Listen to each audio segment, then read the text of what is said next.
How Bizarre is intended for mature, open-minded audiences only. If you are easily offended, we suggest you turn this wacky shit straight off. Did you hear my pussy purring? That's really coming through nicely, actually. That's a pleasant ASMR-y sort of experience. She got a big motor on her. She's very happy right now. Aren't we all? You know, it's funny, Ron, is, I tend to borrow things from people I find to be very funny. You are no exception. There's an example right there. One of the things I've done in my life is I've begun, for many years now, I speak as if you speak to your cat, where it has its own little voice followed by a meow, Oh, yes, meow. Quite charming meow. Logan started doing it, and it's fucking adorable. You have to get footage of that. He'll be like, Edie wants some food, meow. And I'm like, oh, Log. I was like, I gotta get a little video for Ron for that. Absolute. I have this way of spreading things that at first might annoy everyone.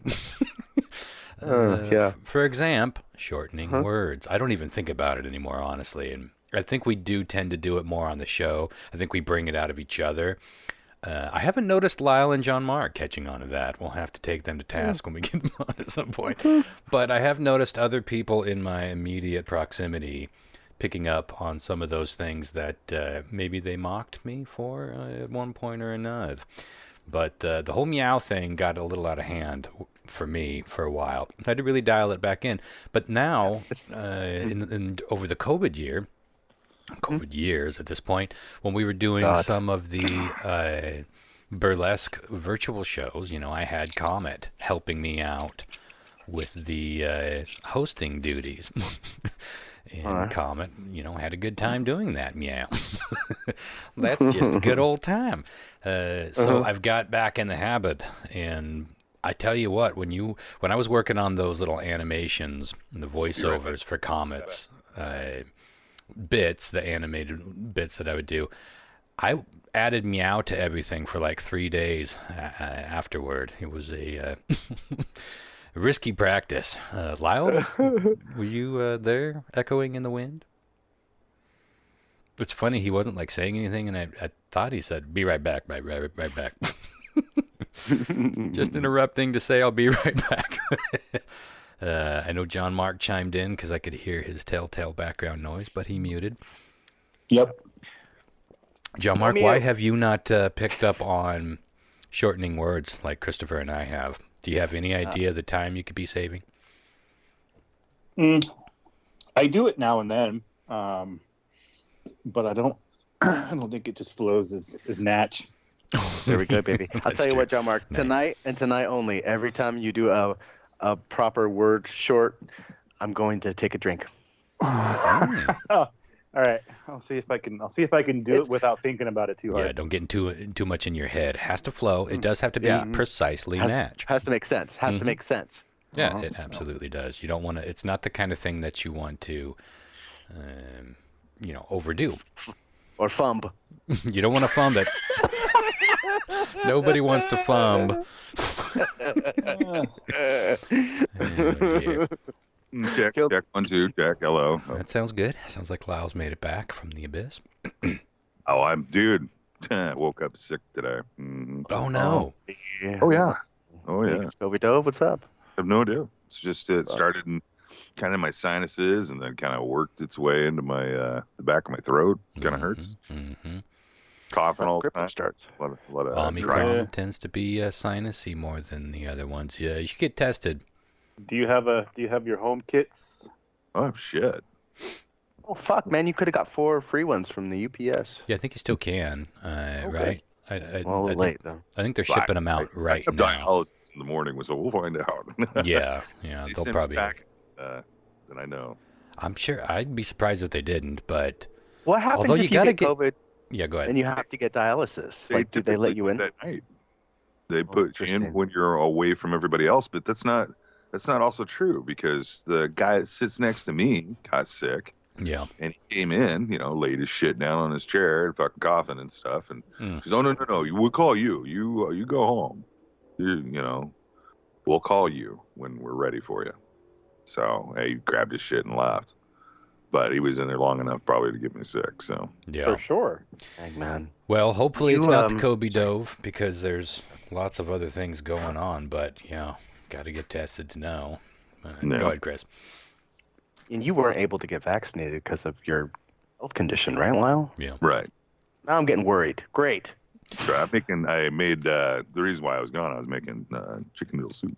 Well, that's good. That is nature's medicine. Hopefully it is just one of the many other viruses going around town. But do keep us posted. You do I'll tell you, have... this is the only way I'm going to coat my throat. You understand? Yeah, oh, absolutely. And that's important. The liquids, and humidify and warm your house. That's apparently COVID. Well, this is good for any virus, but COVID especially hates humidity and it hates heat. So crank up that heater, and if you don't have a humidifier, just boil a huge pot of water on your stove. Set a reminder about it if you hang out in the other room. I always forget Got an about awesome fish tank. You see that awesome fish tank that's in that I video? want to talk about your fish tank. How big is it? It's about 100 gallons. It's pretty it's big. a big one. Is it freshwater?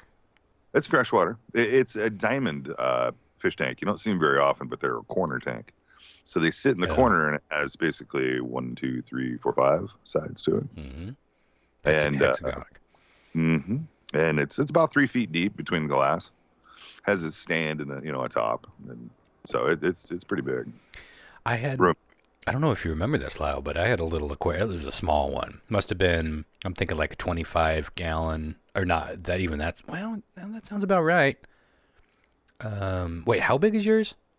Mine's big. Do you say it's 100? Yeah, about 100 gallons. Mine must have been. I feel like mine must have been closer to like 10-gallon. It was pretty. It wasn't that big, It was like 10 gallons. It's kind of like I just measure it off by because when I fill it, I use usually a 5-gallon bucket. So you just kind of that's a good. Mine must have been a 10-gallon. I don't know if you remember it, but I wasn't. I want to talk about the kind of fish you plan on getting, or you already have in a minute. But I was not what you would call a fancy fish keeper. I know this might come as a surprise to some of y'all, but I had a little 10-gallon tank, and I didn't go to the store and get some angelfish or some goldfish. I can't remember if it was my brother or my dad, but they caught me a couple of small bass just out of the river and brought them home. We just tossed them in there, and that's where they live now. What? Yeah. Bass fish? Yeah, and bass. And you just feed them like they're just like normal fish, and they're well. I guess this is our house now, and I kept them for a couple of years, and then I got tired of them, and then we started getting them ready to be released. Don't know how well they'll do because they weren't technically babies. It's true that they, fish will grow into the space that they have, or vice versa. So they never got bigger than they were when they were captured. So that was my fish, and then, a couple of river snails to clean the algae, but the creme de la creme of my aquarium collection was a crawdad. Crawdad. That my brother, they would always go crawdadding out at Douglas Creek and bring them back, and I don't know if I don't remember them ever eating them, but they must have. I never ate them, but I took one. It's like I kind of want one chilling in my fish tank. And so I tossed it in there, and he was hanging out with the other fish. Just like, what the fuck is this stupid little world? And it's like, well, again, I guess this is my home now. Yeah. I feel bad about taking wild creatures, because, when you're born into it, it's probably a different thing. But the fish seemed fine. They were just doing fish stuff. They weren't getting caught. They weren't getting chased. They were just living a chill life, and occasionally I tossed them some snack. My brother, back in the day, he had a 4 foot, I want to say 4 foot, kind of like deep, like 4 foot wide, about like 2 foot deep, and maybe like 2 foot tall, maybe 3 foot tall tank. And he did the same thing. He caught a bass, and he stuck it in there. That would get pretty big, I think. And it was so aggressive. I mean, for words can't describe how aggressive that fish was. I was a king where you were in my old place. I'm sure they can. It sounds fucking terrifying. Yeah, you should be terrified, because it was terrifying. You put your little tiny fingertip in there, and that thing would come from across the tank. and like leap out of the water just to try to You ever dip the crippler in? Just play a real game of just a hell no. Are you test crazy? your might? manliest test of strength. Crazy? The ultimate just the tip. This is not a happy fish, Chris. This is one that annihilates you. Get out. It's like Who can put their dick in the water the longest? It's the fucking dumbass game you play with your friends. A game of dickin'. You guys want to play dickin' with my aggressive bass? Speaking my language. My aggressive bass. Wow, that's a terrifying fucking formulation of words. I had a friend who had a bunch of Oscars, and they were like that. Like, if you got he would throw them like hot dogs, and they would dip in, they would just like tear into them, like, and you can only imagine what they do to a fang. So, do not want an aggressive fish. But just to wrap up my stupid little aquarium story, the day 2 or 3, I could not find the crawdad. And I was like, where the fuck did that guy burrow into? And so I don't like this. I did like a little scoopy scoop with my, it was a small tank. So it was like a 3-inch by 3-inch net. And the fish are like, what the fuck's going on? And it stirred up all the gunk on the bottom. It's kind of nasty, the whole process, really. Especially when you didn't clean it as much. Or clean it like I did, but I could not find it anywhere. It's like he really fucking burrowed, and then I'm like, wait a minute, did he couldn't have climbed out? And I looked for him all over the place, and I didn't see anything. And it was probably about a week later. I started to notice a peculiar odor. How many stories have started like this that we've covered on the podcast? Semi-sweet, semi-fishy. Now, I don't know why it took me a few days after that before I made the connection. It was like, oh yeah, I'm missing a sea creature. And I finally just tore my room up, which my room was a clusterfuck back then. I had tons of stuff everywhere. And not super messy, but I was a crammer. I still am. I like cram shit under my bed. So even if my room was clean, quote unquote, if you looked under the bed, it'd be like, oh, that's where it all is. But I've seen you cram something right into a kennel before. If you know it's true. You can fit a lot into a 3x4. So I flip up the bed, and staring at me in the face is the sad little corpse of a forlorn, no longer with us crawdad. That I hypothesized that he probably climbed out with his little clompers on the air tube. He was like, cut a wave up. Yeah, he's climbed his way up, and then he was like, well, where am I going to go now? And so it was kind of a sad little story. And, never had a fish tank since. But so what kind of fish are you looking to get in your tank, Lyle? Or do you already have fish in there? Are you still treating it? I already have fish in there. I thought that was pretty relevant in the video. The fish. I didn't watch the video. I saw that you sent it, but it was getting ready for the show.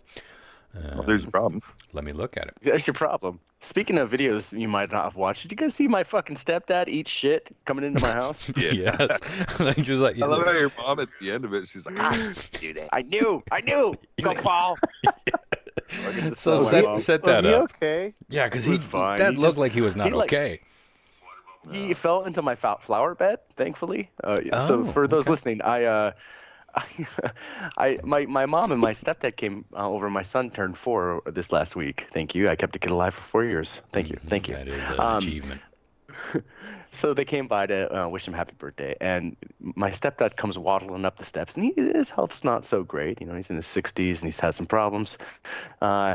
And he was carrying a bunch of shit, like light presents, but his arms were full, and he just wasn't paying attention to his feet. And I was like 2 feet away, and I saw he take like a wrong step, and I'm like, do you want me to take something, go, Paul? And he just fucking so dramatically tumbles backwards, like feet go flying up, everything down the step.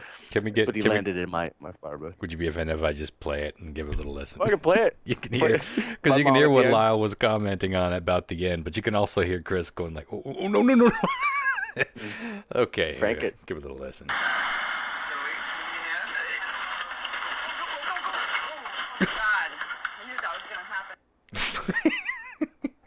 Thanks, Mom. Yeah, why did she know? He did seem to be carrying way more than he should have been. Yeah, that's typical him. So yeah, Yeah. Is that why she knew it was going to happen? yeah, totally. Like, all right. So now let me look at. But yeah, it did look like a bad fall. Like it looked like Yeah, he it could did. have hit his noggin, but While that's while out of you're frame. looking at that, I could tell you my lost pet story, which is pretty good. Okay. Well, I'm gonna play your For- video. Oh. I didn't watch that for obvious reasons. Mm-hmm. Mm-hmm. Nice clear water. Oh, you got some cool shit down there. Oh, dude. Oh, sharks? That's some cool little convicts. Look at them guys. I got a barrel of fun over Oh, here. you got all sorts of toys in there. If you look back, it's pretty cool. That's the next best thing to being in the wild for them fish. Oh, yeah. Got those little guys up there. They're chilling. Are those the see-through guys? Those always weird me out. Fantails are You pretty just cool. see their entire innards. And it's LED. It's kind of like Sweet. stuff that you got at work. Turn the lights off. Lounge about. You go red. Got some mood light It's got like for 6 romance and Christopher. We love some mood light. Would you sleep well, Christopher, if there was a fish tank in the room? Would you be able to sleep at all if there I'd were have fish to. Here's swimming? the conundrum. I would have a real problem because I'd want to have an eye on it at all times, but Yeah. B, that would not allow me to sleep. It's just a real conundrum. I don't know. Yeah. Well, anywho, Lyle, you're going to tell a cheerful lost pet story. I think so. Kicking things off with the, comedy. Back when I believe still in like high school, I used to have pet snakes, right? And prior to that, I had fish. So like second best thing after your fish are gone is like, hey, maybe I should get some snakes. And I acquired 3 corn snakes, and one of them was larger than the most, and it was an albino one, and it was fucking gorgeous. It was white with gold scales, just a beautiful snake. And the thing about snakes is they're awesome as pets, but the fact is that you have to feed them, and they eat like small baby mice, right? So instead of raising mice, which I had no want to do, that's just no. I had purchased a bunch of frozen mice. And I already So don't they were look at tucked away. Those were tucked away in tinfoil at the very back of the freezer, right? And no big deal. oh no, I don't like where this is going. No, you don't. My mom was deciding to to clean it out, and she was like, I need to make dinner. Let's clean this out. And she came across said tinfoil little baby rats and shit her pants because she didn't have no clue that I had the pet snakes. This is starting to look more like a Believe It to Beaver scenario. Exactly. And so like I was kind of like forced to get rid of them. I don't want those in my house. Oh my god, it's snakes. It was just like she was Indiana Jones's mom.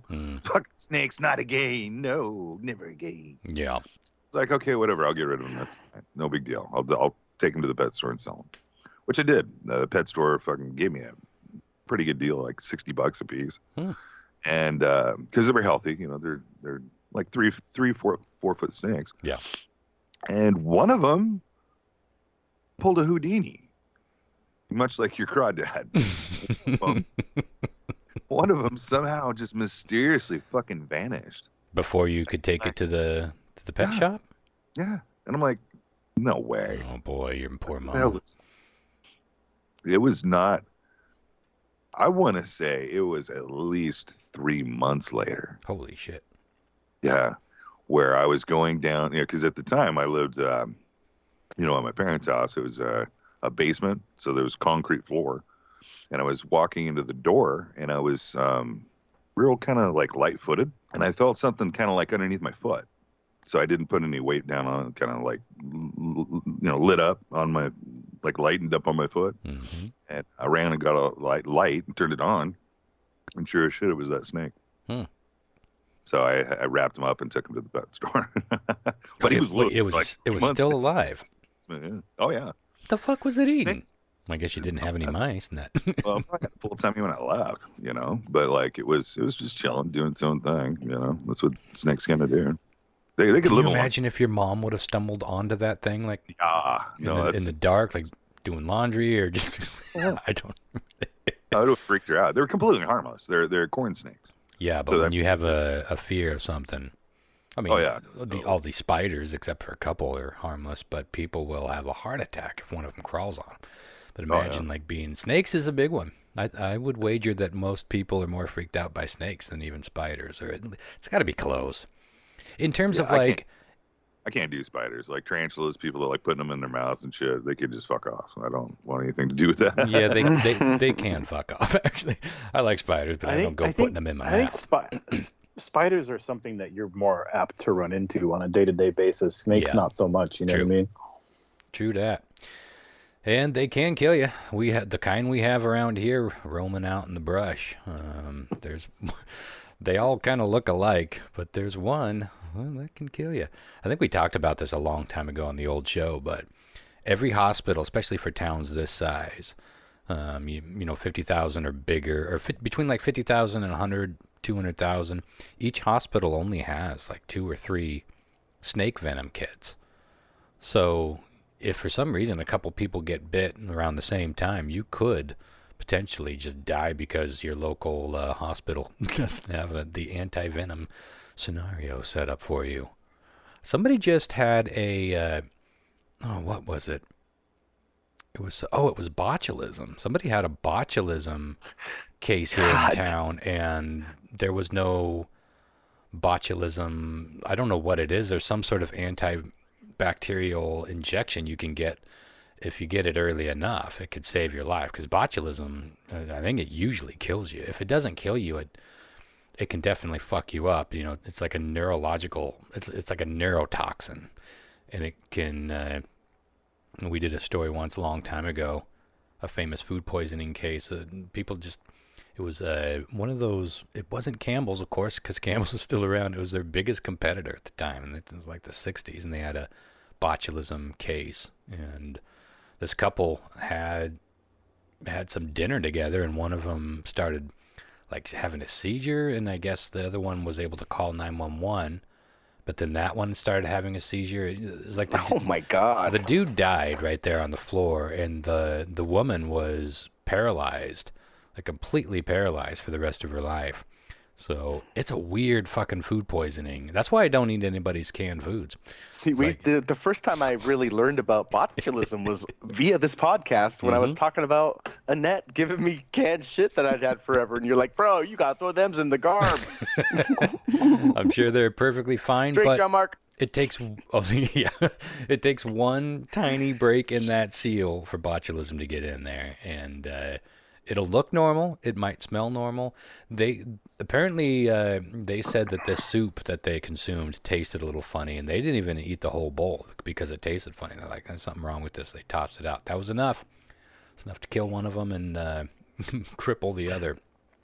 But there was this interesting story where they were trying to get this. This just happened last week, and I don't know how it turned out, but it started in Seattle, and I think it was an ambulance that carried the potion to maybe like North Bend, and then someone, like I think it was State Patrol, picked it up from there, took it to the top of one of the passes, and then another State Patrol relayed it, and it was like 3 or 4 different agencies working together to get this one pouch of potentially life-saving stuff to this one dude who had botulism. I thought that was interesting, and it's funny how much medicine is out there that can save our lives that isn't just stocked in your local hospital. So be careful. Same thing with black widows and toxic spiders. There's very little anti-venom to save you to go around. So do be careful. Yeah, it's crazy about a medication like that. I know there's a sit-and shot that you have when you get a heart attack, and it's to kind of keep you alive. You know, without it, you typically die. Mm-hmm. And it's like $35,000 just for this one shot. And that's back in the 80s. I don't even know what it is now. It's probably way more than that now. It's just crazy. You need to keep it to keep you alive. You know, you need it. But it is crazy. Thanks, insurance companies. Right? Yeah, insurance. God, oh, America. Awesome. Well, I got a few news stories, and we can go kind of wherever y'all want to go. In full disclosure, I am essentially half brain dead at the moment because I literally just put out the 40th issue of the Comet magazine. Now, typically, Dude. I don't like to podcast around Comet Week, but Comet Week is starting to become Comet 2 weeks because now we're doing 40 pages. I do have some more contributors, but there's also, right now, I'm pretty much doing 100% of the editing and proofing, and that's a lot to go through. So I'm just ready brain for it? dead. What's that? Are you ready for it? Oh, shit. Am I going to get what I think I'm going to get? Yeah. Let's do Ready? it. 40th episode.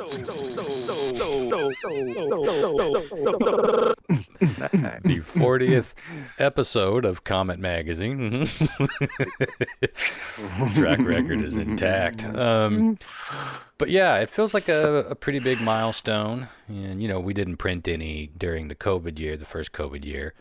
And we've been back in print for exactly a year with the February issue. It was February last year that we decided to try to get it back going again.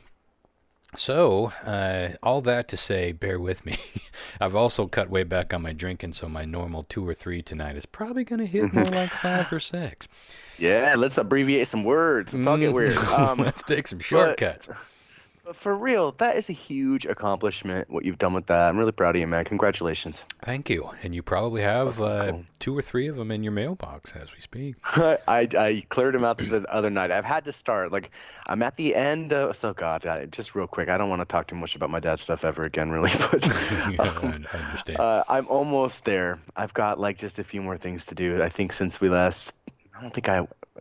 Maybe the RV was gone last time we podcasted. I don't think it was. I think that happened because we missed another week. So they came and got the RV. I couldn't fucking believe it. They brought this little old man, and I told the guys, I was like, "There's no fucking way it's starting. It's been months since it's been ran. It's probably years since it's been driven. It's gonna need batteries, gas, I'm sure, all this stuff. Air for the tires. I don't fucking know." Yeah. I sit down. It's like Starship Enterprise. I'm not gonna try to start or run this thing, Mm-hmm. So they bring this fucking ancient dude out. I'm talking like 90 years old, but adorable. And he comes out and they hire this guy to drive RVs around and do this, basically drive RVs to the fucking place. He's retired. They bring in a ringer to drive. Dude, so the old guy walks around my dad's RV like 8 times, kicks the tires, pulls some things out, looks around, goes inside, starts checking things, and he goes, "Well," and he sits down at the console. He's like, "Let's give it a try." Put the keys in, starts right up, like it's never missed a beat. I couldn't fucking, and he looked at me in shock. I was like, I don't know what to say, man. So they bundled everything up. I learned how they do the slides in and out. It's like a fucking transformer, and took it away, and it's they're working on. They have to fix some things, and they're gonna consign it for me. Yeah, a bit of an emotional moment seeing it drive away for you. Yeah, you sent us a little video. I lost my breath during that. I just couldn't believe it was going. I don't ever have to walk in that RV again. I kind of got emotional looking at it, just imagining. I mean, that was it was like a perfect analogy for the perfect end of that whole experience. It's like, there it goes. And you're done. You're completely done. But yeah, strange feeling. Although you did forget an accessory. Oh, it's not that I forgot it. It's when we were looking at it, the awning was busted for sure. And he's like, "You're going to need a new awning." I was like, "Lucky for you, we have one. I think it's under the fucking RV." I think my dad had one delivered because somebody told me that he had an awning. It was just waiting to be installed, and it's an expensive awning. But we couldn't really see until they drove it off how big it was. It's fucking 22 feet long, the box. It's just a cardboard box with this fucking awning in it. So I've got to get that fucker to their place somehow, and they couldn't get it in the RV for some reason. So now it's my fucking problem. Just another thing I got to fucking worry about, No big deal. I'm trying to think. How long is a typical, pickup? Like a big pickup? From 8 foot bed. 8 foot bed, so that leaves you with it's impossible. It's a big chunk. Well, you can put a flag on that all you want, but I don't think you're only allowed to have a certain amount of hang over it. Isn't it just 4 or 5 feet? A lot of people, sometimes what they do is they'll put the tailgate up and then they'll rest whatever it is forward on the cab. And Yeah, but even like the largest fucking just got- U-Haul I can get is gonna be challenging to do this. So I'm trying to figure it Yeah, out. it's I an had some really interesting nice. conundrum. How the fuck do those things get delivered? Like a I think flatbed, I guess, flatbed. huh? Yeah, it's got to be a flatbed. They just like have a route. I mean, I'm sure they. It's Bungee light. corded. I can pick the fucker up. It's Sure, just so it's just so awkward. fucking long, and you can't Yeah. fold it. I'm assuming it's like No, and it has to have like structure too, like because yeah, it'll bend a little bit. You know what I mean? Like it Yeah. has bend, so I don't want it to be like fucking on some truck top where it'd be like Bowen. Either way. That's something some dude would try, because you think if you got like the 4 foot, I don't know what the hangover law is, but you can imagine if you can eat some of that up over the cab and some of that up over the bed, you'd think that you could have maybe 4 to 5 feet in front, 4 to 5 feet in back, and then you're almost there. But yeah, then you got the bendy, or a strong wind comes up, and it's yeah, kinda you like, don't want to be responsible for that going through someone's skull behind you. it's kind of like your mailman when you buy vinyl on Amazon and they bend it and fold it and put Yeah, it in your we'll just make this his foldy woldy, and Here you go. be You're rocking back. and rolling in the morning. The taco of sadness. Yeah, Taco of interesting. sadness. Oh my. Interesting, the conundrums that even after the RV drove away, you still aren't quite done. So have you figured anything out almost there? Or done. you're still working that out? Yeah. Well, you know, It's that's almost a done. thought. That's a thought too, Chris. Is you can just hire fucking UPS to deliver up. Take it to. I'm gonna have a. I don't know if they'll just pick a fucking giant. Like they'd have to get a flatbed out there too. Then I think at this point you just have to hire. I'm gonna figure this shit out. I'm really close to. They knocking do it down, have but they do have those. Well, they have semis, of course, but they do have they got the big boxy vans that we all know.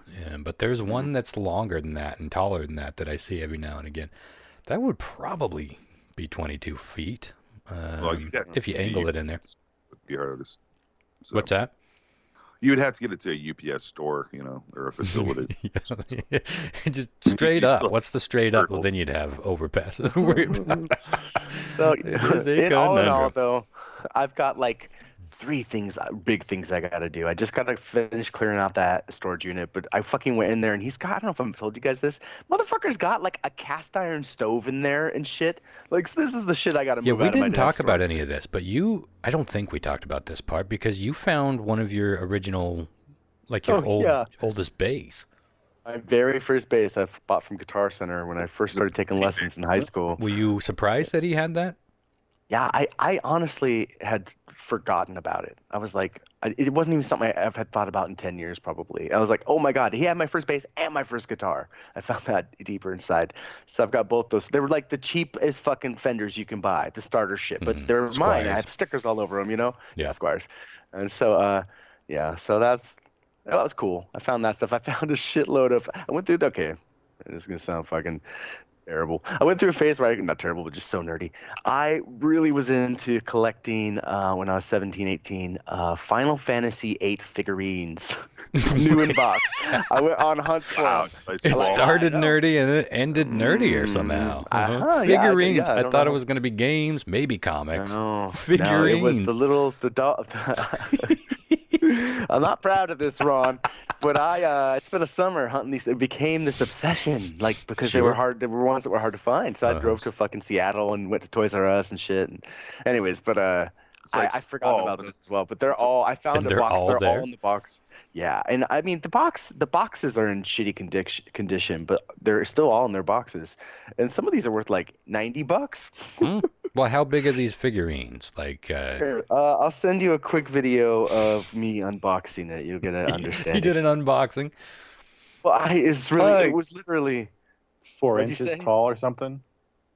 no. So- Some of them are that, but then I've got the summons, which are big boxes. They're like Yeah. Oh, shit. You got the Summon series, bro? the summons. Summons. Shit. That's all you had to say. That's fucking great. Oh, where is it? Where is it? So, anyways, that was interesting. But I do have an update on the lockbox. I had the Oh. lockbox drilled. That's right. I hadn't And- even thought about that. And it doesn't Mysterious disappoint. lockbox. It does not disappoint. Okay, I can't find the video, but I'll send you guys one later. We're on to actually, when I bigger go and better in. now. We got to know what's in this But lockbox. but here's the deal. I decided it's so good, it's so juicy that I decided to put it into Strange Drift tonight. You have to guess. We got to what was guess what's the in it. box. Yeah. I like this. I like this a lot. Okay, so that'll come later. Just teased. Okay. Just putting my tip of the dick in the fish tank, Lyle. Yanking it out real Just fast. a quick game of dicking, and then on to other things. Right. Well, this first story I thought was it's another one of those headline tells the whole story, but I do have a few more deets. Chicago man who spent 2 decades in prison is released after his identical twin confesses to murder. Did you guys see this? This is insanity. This is an episode of Psych or fucking No, I did like a TV not show. see that. Blacklist or some shit. So the deets here are, well, the bullet points. Kevin Dugar spent 19 years in prison for murder over a deadly shooting in 2003. In 2016, his identical twin brother told a court that he had pulled the trigger. And just on Tuesday, he was released from prison and reunited with his family. But this is crazy because it was in 2013 that his twin wrote the letter, finally admitting that he was responsible for excuse me, pulling the trigger. And this is a quote, "I have to get it all off my chest before it kills me. Couldn't live with it anymore. Went to the court. Did all the things you would have to do to say, someone needs to listen to me. I'm the one that actually killed this guy." And so that obviously this is why I matched the description of the original suspect. And it took 3 years before he was actually in court trying to represent himself as the shooter. But the judge in 2018 said that there was no credibility to this admission. And so he threw it out. And fortunately, another judge later down the road took another look at the case and was like, this seems glossed over, and dove back into it. And looks like the twin boys will have traded places by the end of the story. Crazy. That's a wacky fucking story right there, man. Mm-hmm. Our whole fucking system is fucked, man. 3 fucking years for him to be like, hey, yeah, please put me in jail. Just like, to be nah, ignored. You're good, brah. Yeah. Like, what the fuck, dude? Oh my God, I don't want to live in this world anymore. Can you imagine if that, like, he could have gotten shanked in prison, or he could have just died of natural causes somehow in prison and never seen the light of day? That's only slightly worse than having lost 20 years of his life to a murder that his twin fucking brother committed. Jesus. It's insanity. Yeah, there are no, I understand procedures. I understand that you have to do things a certain way and you got to look into some shit. And we all know that people do, for many reasons, people do admit to crimes they didn't commit. Yeah, look into this shit. But how about we look into it post haste, knowing that potentially somebody, an innocent man, is sitting in prison for the better part of the last 2 decades. And, that's time enough to be institutionalized, certainly. So, in fact, the dude, Kevin Dugar, said that he's really struggling to just get used to life. Imagine going into prison when the iPhone was just a thing. Like maybe you saw it, maybe you actually had one. You probably just saw it 20 years ago, and then all of a sudden you're out in this world. That would be like stepping into the Blade Runner world to some degree, and not just concerning technology, but how everything is so social media based. That wasn't the case 20 years ago.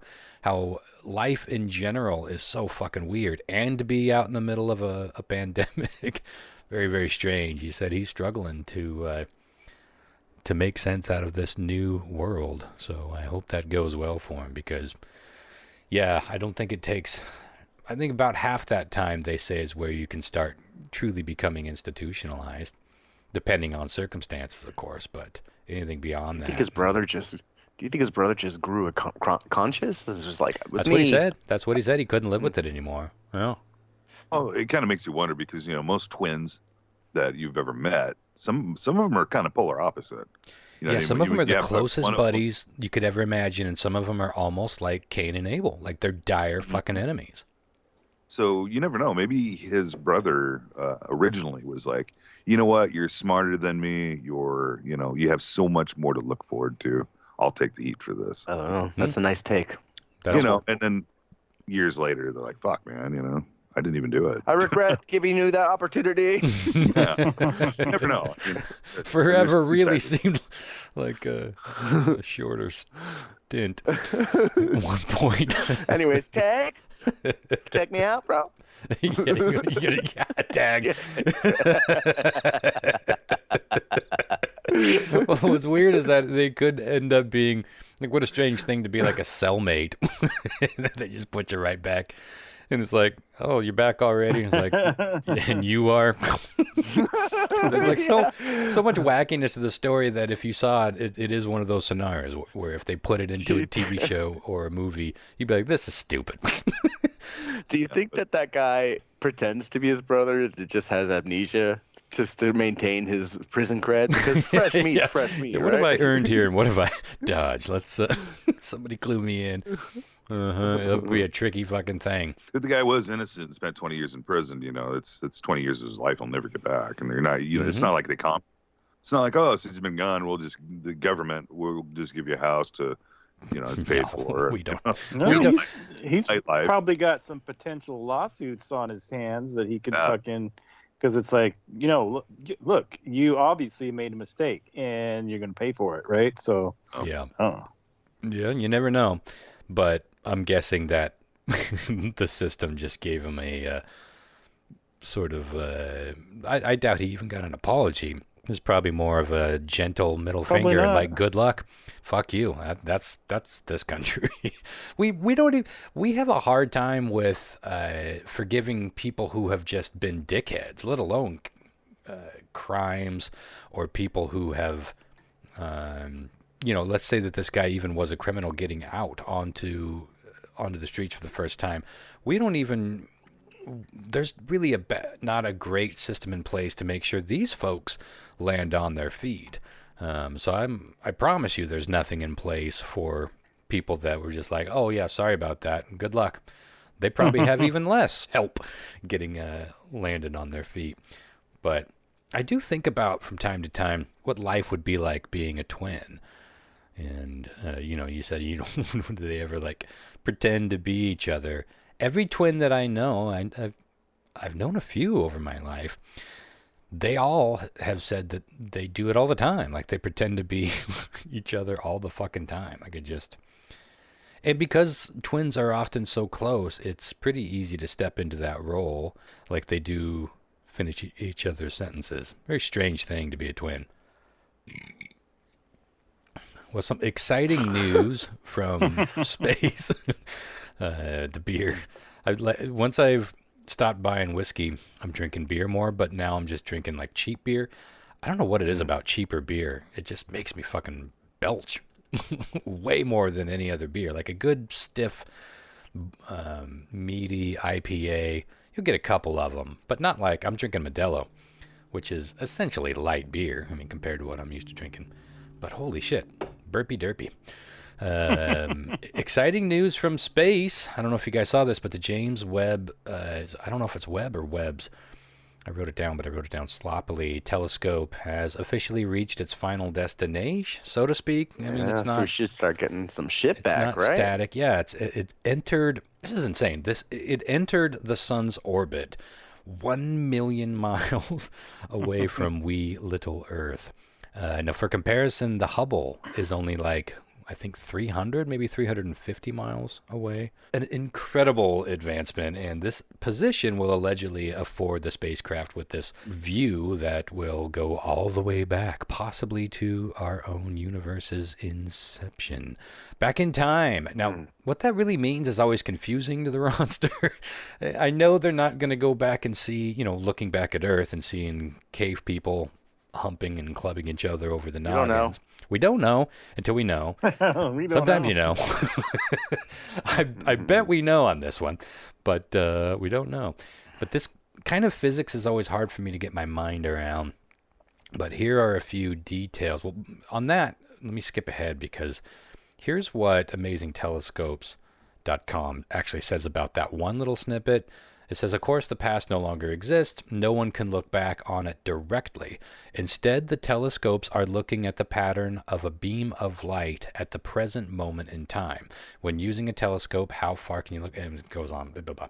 So it's never clearly explained to me, but people who know what they're looking at know what they're looking at, and it's like reading tea leaves, if you ask me. But more interestingly to me is the possibility of what we're going to discover, because we have everything about what we project is, I mean, hypothesis by definition is educated guessing, but it is a guess. We don't know, like Christopher said, we don't know that it won't be able to look back onto caveman humping and clubbing each other over the noggin. You know what a crazy thought is that like they could have they could be close up to it and see sun flare, right? And that sun flare could have happened 5 years ago, but it's the one that's going to come and destroy the Earth. Ooh, interesting. You know like what I we mean? just recorded your future death. Well, yeah, it's just it strikes in a fucking like a ripple in the ocean as it ascends towards the Earth. John Mark, it sounded crazy. like you had an actually coming. Well, yeah, I don't. It doesn't take that long. That's how that works. It doesn't take that long for light to get from the sun to here. I think it's only like 4 minutes or something. Okay, well, what if they see one in 4 minutes' time? They'd have enough time to hug their family goodbye. Yeah, it doesn't matter. Dude, okay, well, I mean, to Lyle's me. point, who knows what they're going to see looking back in time? But to my point, what if they just like literally see something that we have not been able to see? I mean, they're going to see a lot of things that we have not been able to see, but we have no idea what is just on the other side of the sun, son. It's kind of like the dark side of the moon, you never know. Yeah, of course it's not quite. Yeah, go ahead, Chris. Speaking of all of this, did everyone watch Don't Look Up? Yes. I haven't. Holy shit. This is a must watch. I cannot get this movie out of my brain. Very polarizing. I would tell you to watch it, Ron, but you know how well, that goes. People love it or hate it. I guess that's because of the climate warming message in it, maybe. It just is because it's so fucking perfect in this terrible way that just feels a little bit too much like home. I don't know. But it was great. Like, it was a great movie, and it made me think a lot about what's going to happen when this world ends and how awful you've seen people react in already one thing. It's just like, it's really interesting to watch, and I do highly recommend it. But without spoiling anything, there's one fucking scene. So, it's all about this comet heading towards Earth. Yeah. There's one scene that's so brief. Spoilers. As it comets perhaps getting close to Earth, there are different groups of people, and for like maybe 2 seconds, you see a rooftop full of people fucking. It's such a quick cut, and it's so far zoomed out, and they're all clearly CGI because they're like ants. Yeah. But you see them just partying and welcoming the comet, basically. Bring it. And it's fucking brilliant. Let's come as we go. Uh-huh. And I wondered, Ron might be up there. Could this be a real stitch? I got a roof that could handle it. Yeah, bring it. We would be split off into certain camps. Some people would be praying. Some people would just be holding hands and hugging the ones that they love. And some people would be up there on the roof just fucking and waiting for it. I don't know what camp I would be in. I think it might be more in the camp of just gathering the most important shit that I got and probably just going in the woods. Just depends on how much time. Depends on if you had a fairly accurate assessment of how much time you had left. Be able to plan out your last moments. Well, if they're fucking on the roof, they must be. It must be getting close by then. I don't want to say anything I guess else. that would be a spoiler. I will check it out eventually. Of course, we got the Olympics coming, so I can't say it'll be anytime over the next couple weeks. You've got to get that third viewing in of Battlestar Galactica. Do you have a VCR, Ron? You can set it to record the Olympics while you watch so much shit on the other I thing. do. While you watch the Netflix on your iPad. Mm-hmm. Well, I have a cassette player, cassette recorder, so I can get the audio of it. Mm-hmm. Analog forever. Anyway, I'm excited to see those pictures coming back, and it seems like they're going to be dialing some stuff in. And of course, this is where there's always going to be people crying conspiracy theory. They say that we won't see the first several rounds of photos that'll be sent back. Their reasoning is that they got to clean it all up, dial things in, and it's easy to see why some people get a little skeptical of that. Would they show us? It's always that big conundrum. Would they actually show us something if it was? Yeah. I'm sure they must cover this to some degree in that movie.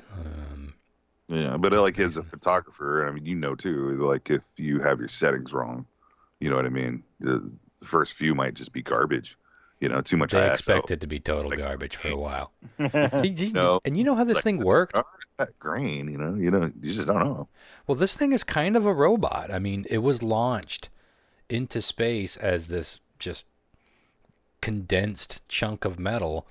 As it was flying through space, it was assembling itself. It was unfolding, and it was basically building itself and connecting all the hexagonic mirrors, this massive mirrors, for it. And just like everything seems to have gone smoothly. Now, the Hubble can be reached because it's so close for repairs, some types of repairs, but there's no fixing this thing. If anything goes wrong, then it's back to the drawing board. So fingers crossed, but it already dodged so many obstacles just getting to the place where it's locking in the sun's orbit. That'd be so funny. You got like all this tech, this like grandeur, fucking like Armageddon tech floating through space, and as the camera kind of pans in, it just kind of images through invisible walls. All you see is this fucking Polaroid fucking shake a film fucking in the middle of it. Insta picture. I wonder what the first truly like history-changing photo will be that it sends back. Well, who knows? You never fucking know. alien dick. just a green hand, 3 hands, or 3 fingers, but it's still enough to flip the bird, and jack itself off. What's that? The cover for that Rob Zombie? Everybody's fucking in a UFO. It's just a bunch of aliens fucking out in space. It's a great painting. Well, it's like a deep fridge, right? So, like, what if the temperatures by the sun is so fucking hot that it has like these stellar fucking almost mosaic kind of like fucking star trails, you know what I mean, that are heated and erupted, that are burning for fucking centuries, they're just on fire. What if there are with all the heat, maybe there are tropical themed resorts that aliens have set up to float around the sun, closer to the sun. So it's basically, oh shit, it's always summer here, son. We're like 3 miles from the sun. Star Trek? Mm-hmm. Maybe. As stupid as all that sounds, it's entirely possible that something crazy is about to be discovered. It's entirely possible. Not floating resorts around the sun. I really don't hold out too much hope about that. But you feel me. We don't fucking know. What if there is a fucking giant Death Star fucking hiding behind the fucking sun? Holy shit. Bring it. That would we had it coming. The giant Trump flag on the side of it. Oh, no. I was about to say that I'd have a certain comfort about that, knowing that that's coming for us. Not with the Trump flag, though. Well, speaking of historically mind-blowing, here's one little story that I thought was pretty neat. Zara Rutherford has just become the first teenager to fly solo around the world. Now, she's not 13, but she is 19 and still worthy of a record and worthy of the story. A 32,000-mile trip and winning a place in the record books for being, 1, the youngest woman to achieve such a journey, and 2, the first female to fly around the world in a microlight aircraft. So she actually set 2 records in 1. So pretty sweet. But this one little snippet from CNN really captured my image of how, I mean, it's one thing to just say she flew around the world by herself, but then to actually picture that journey and just being alone out there. I don't care who you are, what gender, how old you are. This was a really eerie thought to me. But this little clip, or little snippet, navigating the skies over northern Russia meant temperatures of negative 35 degrees on the ground. In other words, had her plane engine stalled, forcing a landing, things would have gotten very, very cold very quickly, and she would not have been able to start her plane back up again. As she told CNN, "I don't know how long I could have survived." Fortunately, though, things went smoothly, and she never found out firsthand. But that just stuck in my head. It's like, really just picture flying over like Siberia in the middle of the night. You can just make out maybe like the moonlight shining on the ice and the snow, and just knowing you're over Russia in the middle of the night. You're in this little thing, tuna can that could go down at any time. You're all alone. Maybe you could reach be help. the next Amelia Earhart. Yeah. That's what I'd be thinking over. Like, oh my God, never to be found. Even with all the technology and all the instrumentation and satellite communications, all that stuff, of course, puts her in a much bigger advantage than Amelia would have been. But you could still go down in the middle of nowhere, and I don't know. I was really like just random flukes, like you run absolutely. on like. And it's one thing to crash in the Bahamas, or your traversing gear doesn't work, and so then you're lost. So then you got to go manual. So then you got to get your fucking maps out, and lay them across everything while you're trying to guide and do it manual.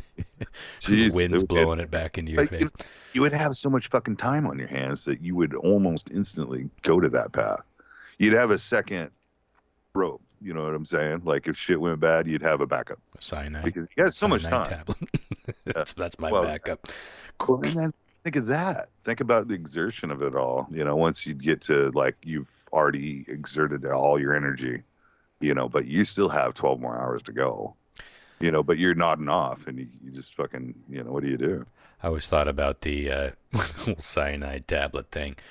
It's like, it's my luck. It'd be like, well, I tried to get help. I'm starving to death. I'm freezing to death. Hello there, friend. I bring you ale and blankets. Damn it. Yeah, I've got a Saint Bernard here with bourbon and a bag of McDonald's breakfast. That's the last words I hear. Oh, too late. Oh. But I was just thinking, 19 years old, man. I was cutting. I seriously, this was the vision of me at 19, cutting like a $2 Reezer burrito in half so that it would fit into my Fry Daddy while drinking my third Mickey's Big Mouth. That's what I was doing when I was 19. It's amazing how differently we can go through our lives here on this crazy space rock. Do you guys have any stories you wanted to bring? I really didn't have anything. Only just the fish tank upgrade. Ugh. I had this. I've been saving this for a while. It's just kind of fluff. I suppose most of this is. But I thought I'd go through some of these since we're doing all right on time.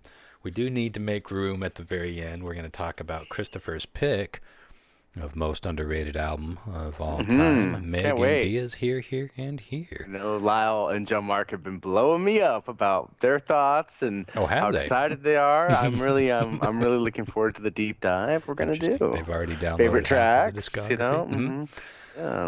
But before we get to that, I came across this. Now, first off, I have not put any of these into practice, so take these with a Costco-sized grain of salt. But this is, according to betterbe.com, these are the best secrets and shopping tips when you're out and about at Costco. And I thought, because a lot of peeps are so broke right now, it's getting a little bit better. But January, us independent contractors and artists, we really dread January because no one's buying shit. We blow our wad for Christmas, and then it's like we just kind of naturally hunker down. COVID's been blowing up, so we're extra hunkered down. It's been a long and brutal January. So I think a lot of people have been counting them pennies. So I thought this might be a good time to bring some of these Costco saving tips. Again, try these and get back to me. But the first one here, the tip is look for price tags ending in 97 cents. Why is that? Apparently, that's the essentially code for a clearance item, even if the tag or sticker doesn't say so, and they usually don't. It's an item that is never going to come back. So, and Costco does this all the time. There are so many products that I fall in love with there, and it's like, oh, finally, there's this brand of chip that I can eat that tastes and looks just like corn chips, but it doesn't have corn flour in it. And then it goes away, and it's like, and then you never see it again ever. It is a no scenario when you have my fucked up diet. But apparently, I could have gotten a little heads up had I seen the 97 cents at the end of the price of the product, and then I'd know to stock up. But yeah, there's a couple of products that they don't stock anymore that I still miss. This next one may seem obs to some people, but I have never, I've literally never done this. For anywhere but insiders say to check the website before you leave because they have online only specials. Has that ever occurred to any of you? This is like I mostly shop at Fred Meyer. It never occurs to me. I sometimes order for delivery or pickup on the website, but it never occurred to me to look for online only shopping specials. But since I've been paying attention, there are tons of online exclusives. They're pretty big savings. Worth checking out. But apparently, Costco is notorious for having like $200 off this giant telescope. Like they'll do shit like that. Worth checking, I guess. All right, this next one. Listen for the mysterious bell. Now, I don't remember a mysterious bell, but I don't go to Costco all that much. I don't know if this rings true with you guys, but there is one item. Bell. There's one item at Costco that stands out from the rest. Their rotisserie chicken. It's hands down. Well, actually, I'll save that in just a moment. It's a very, very, very popular item. We're going to talk about their most popular items in just a bit. I don't think it's actually number one. But, you know, it's $4.99 for a chicken. So you can see why. And they're tasty. They're delicious. But the folks over at Eat This Not That have an amazing tip for all the chicken lovers out there. Now, I just went. My mom actually has COVID right now. And she's like the one person, other than Lyle, that I've been really worried about getting COVID because she just, you know, she's getting up there and she's got a pacemaker. She's got autoimmune issues. But she's over a week into it, and it's been really fucking mellow, thank God. So I think she's kicked its ass. She's not quite out of the woods yet, but she's past quarantine time. Anyway, she sent me down to Fred Meyer to get a chicken for her, and they were all out of fucking chickens. Those roast chickens that are so warm and ready to go, and you eat them like a fucking animal. I don't know if you guys are like me, but I just kind of hover over the counter. I take that, I unsnap the sort of clear turtle shell thing, and I just stand over it and eat it like a fucking hyena. Just greasy face and carcass snapping bone apart. I'm in love with it. I get them at Fred Meyer, but they're the same thing. They're just these roast chickens that are, you know, the rotisserie. They're cooked and ready to eat, smelling all amazing. I love that shit. Anyway, they were out of them at Fred Meyer. But had I been at Costco and heard the mystery bell, according to Eat This Not That, that means head back and grab a hot chicken right out of the oven, because that means the next batch just is coming right out. So if you have the soundbite, do you have the soundbite? I want to hear the bell. Of the mysterious bell? Let's see. I don't have it, but it does seem like something we should hear so we can train our ears. Costco chicken bell. If the first thing comes up debunked, I'm just moving on. Oh, sorry, Chris. I'm not finding it's okay. A Costco bell. But now that you know that it's a thing, you can be listening for it. And you can get one hot out of the oven. And if you show up, like I did the other day, and they're empty, I would not have known that a bell was going to tell me that not only are they about to be restocked, but they will be the hottest, freshest rotisserie chickens you can take home and eat like a fucking caveman. You just snap those bones apart. It's not a pretty sight. Anywho, this next one speaks to me because I always find something, again, going back to what I was saying, that you know what? I fucked up that first one. Oh, geez. The 97 one means it's clearance, and so they won't say that they won't necessarily say it's on sale, but you're saving money.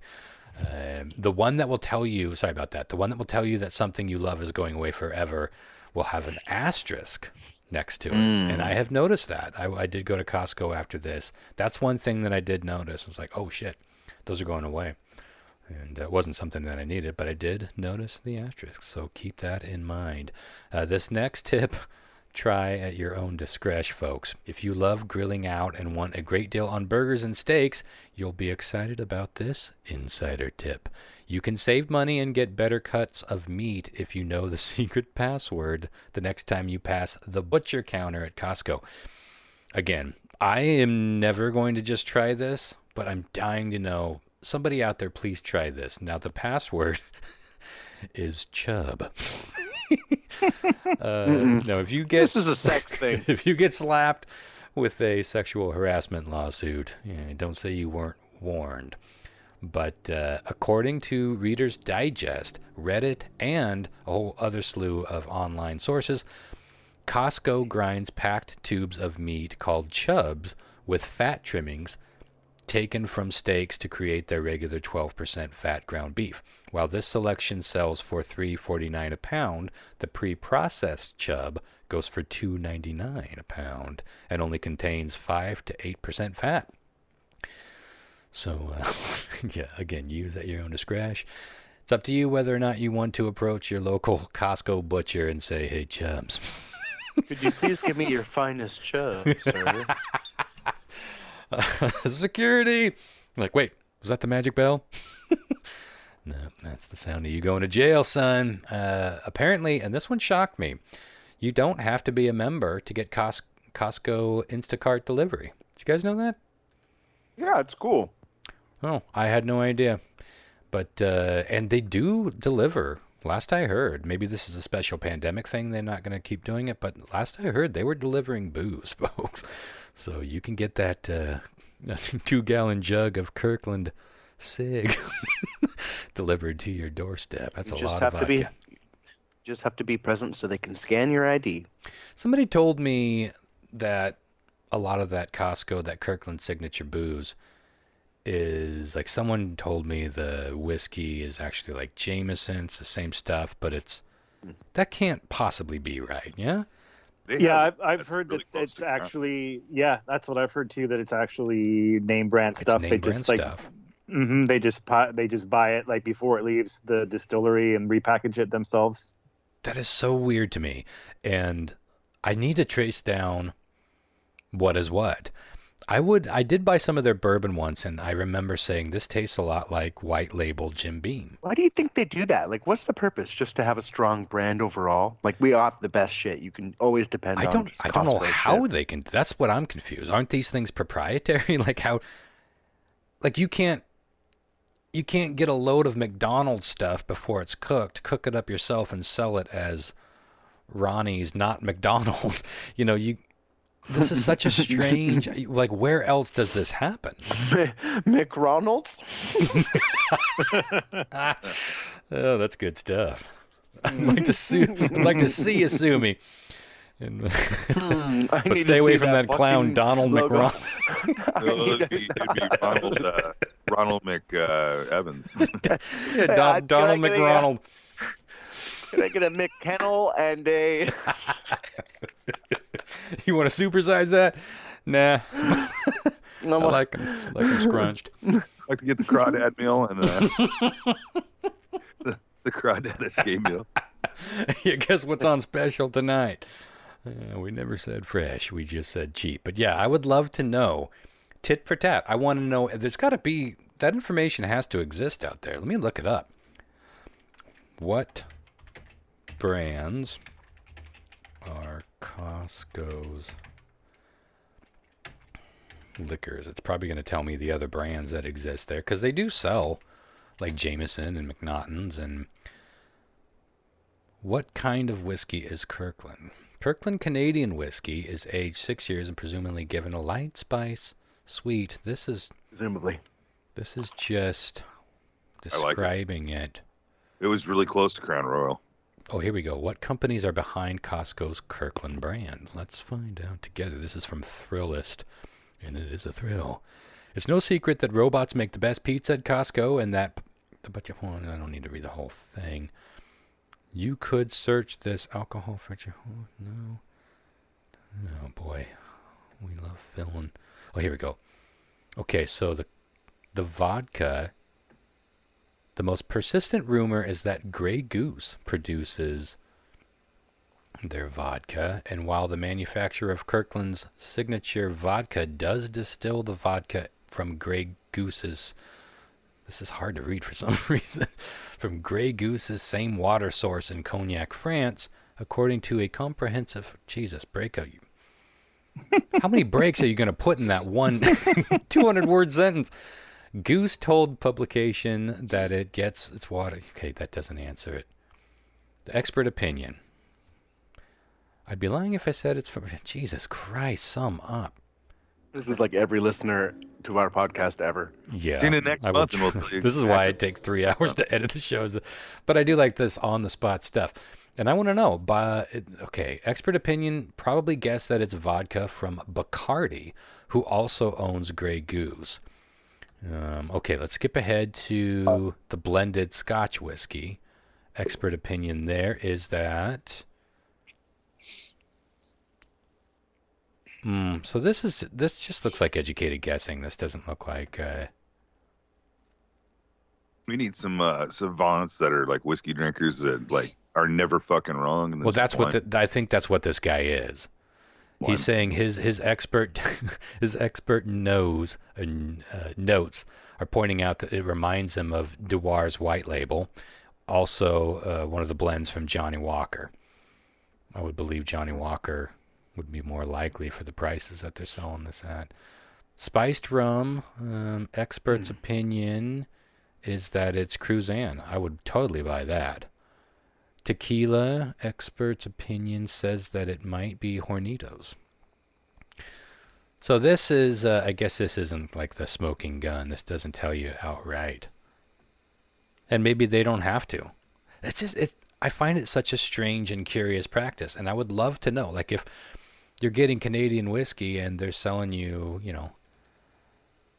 it's definitely not Crown Royal, but if they were selling you something like... what is it, Pendleton? Is that a Canadian whiskey? I think so. Yeah. My other Canadians. I only get the cheap Canadian whiskey, like Canadian Hunter. Canadian Hunter, yeah.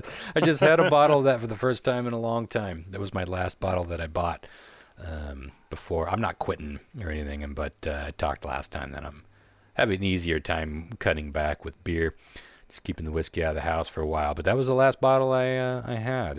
It is a tasty little cheap whiskey. And there's a liquor store right down the street from me now, and God bless him, he puts the out-the-door prices on them, so you don't have to do all that bullshit taxes and surtaxes and surcharges. I fucking hate that. I hate it. And going back to shopping at Costco, why? I would like to see somebody out there. This is a genuine cause I would like to see someone getting behind. Why should it be legal to just to have all these hidden things?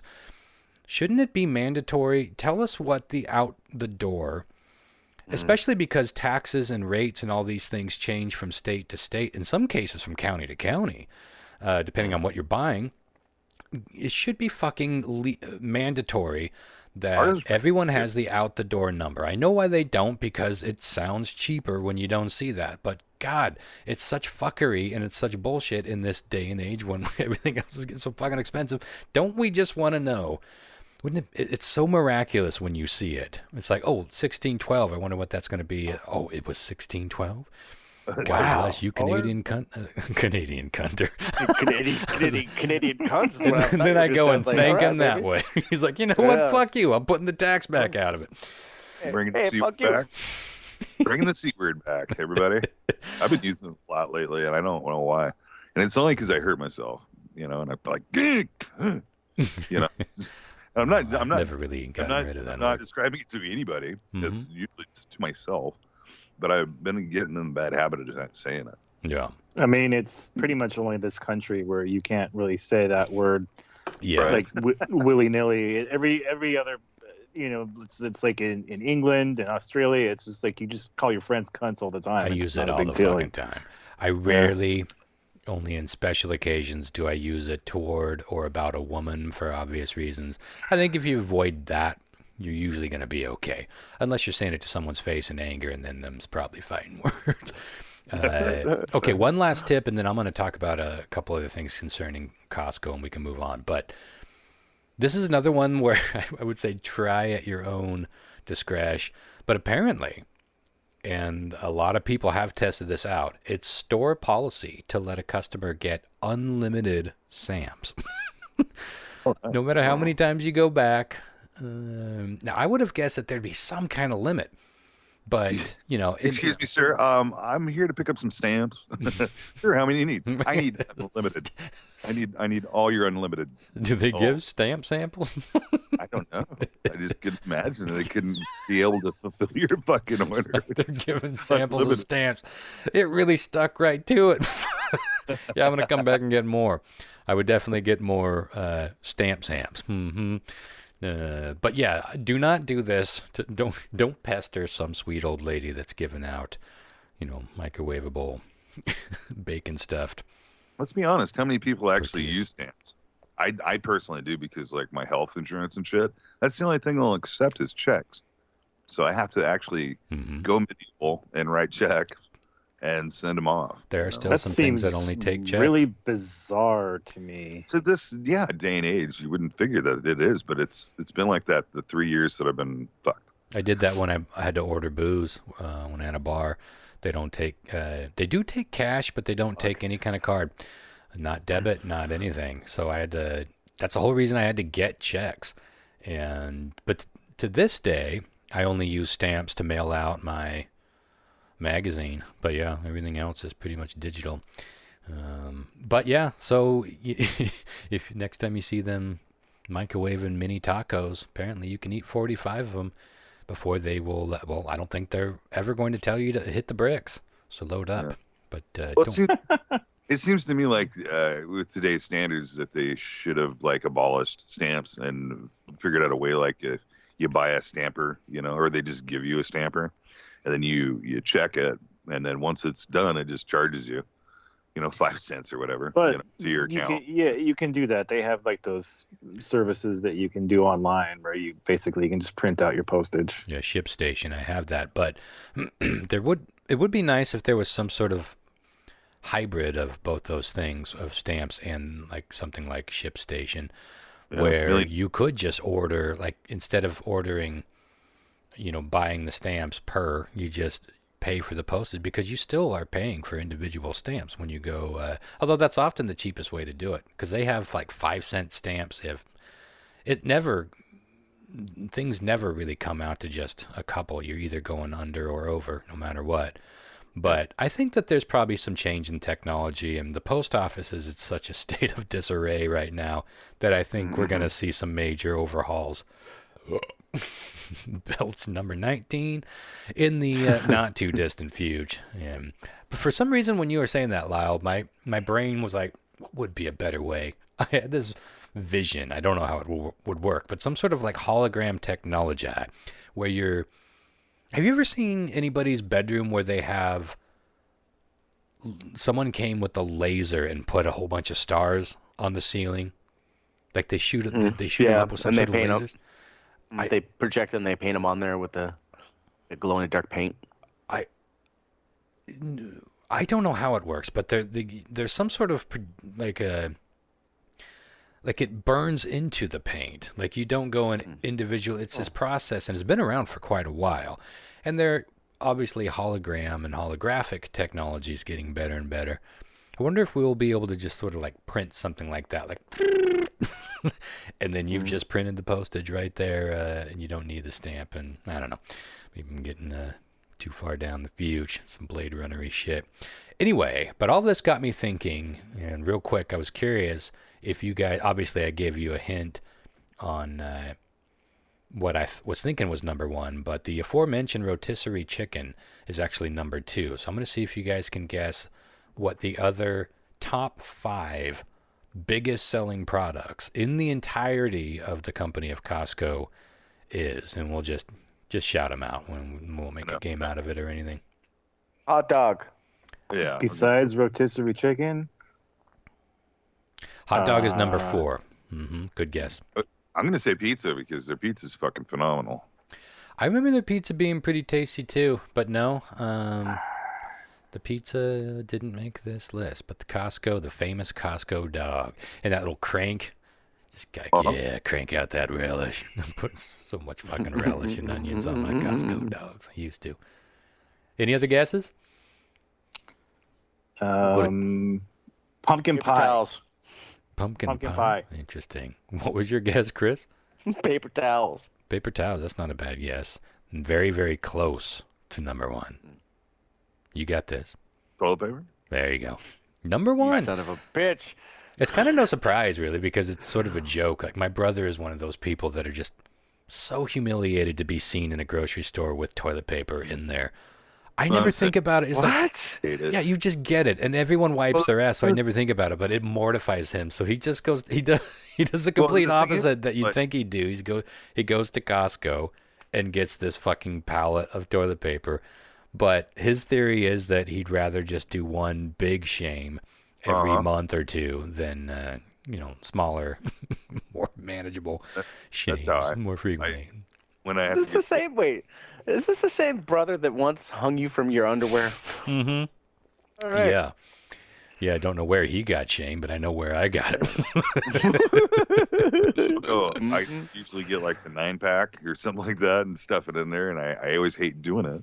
But I'd rather buy in bulk when it comes to stuff like that than exactly. You guys do know that we all wipe our ass. Yeah, but it's like I go to shits, the store like every other week and then just getting a little 4-pack. I'd rather just stock up, be done with it, and not have to worry about it. I don't feel like I go through nearly as much toilet paper as most people. I don't know why. But for a while I was always out, and then I'm like, what have I been doing? How have I not needed it? Just clean as a whistle, I guess. I do tend to keep some one-wipe Charlies around, although I forget that I have those. They don't work as well as you'd hoped. I guess that's it. 3-wipe Charlies. Good to know. Yeah. Okay, so coming in at number 5 is gas. Okay. I should probably try Costco's gas. I'm still on Fred Meyer's gas. I haven't really compared prices when you're using like card membership discounts and all that stuff. Chris got hot dogs, number 4. Number 3 was bacon. Bacon. Yeah, so many to choose from, but Costco does have some real shit bacon.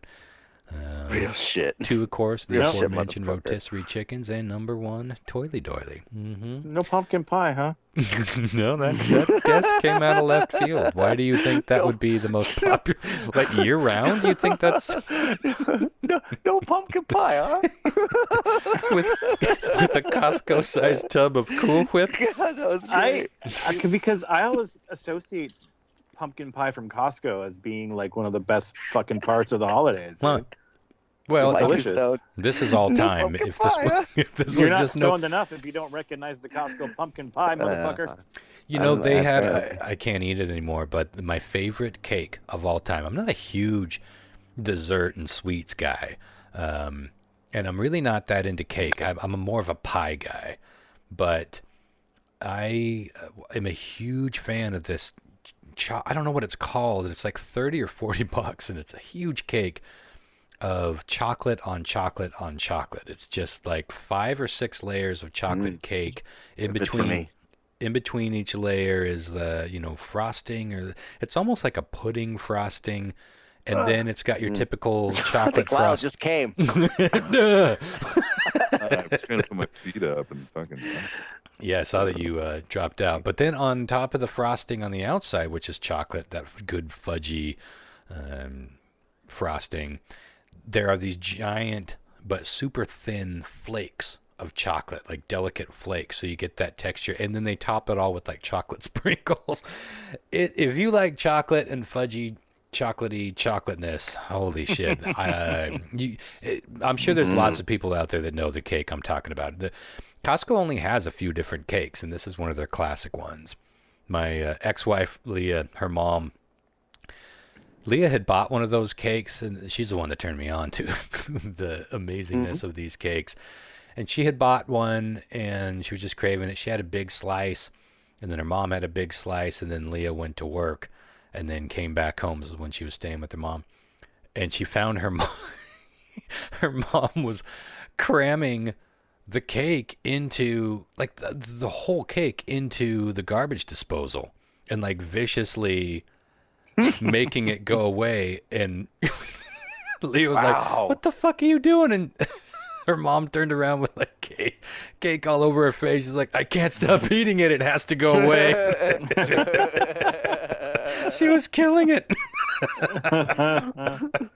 I miss that family. Good peeps. I bet. Yeah. Okay. Well, that takes us to our quick pee break, and then we will come back. This is not a championship round, is it? Oh no, but this will determine how the next championship round go. And as you may have seen, we have a guest. Oh, that's what happened.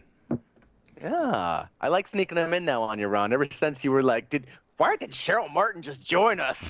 Oh, I accidentally called so many people. So good.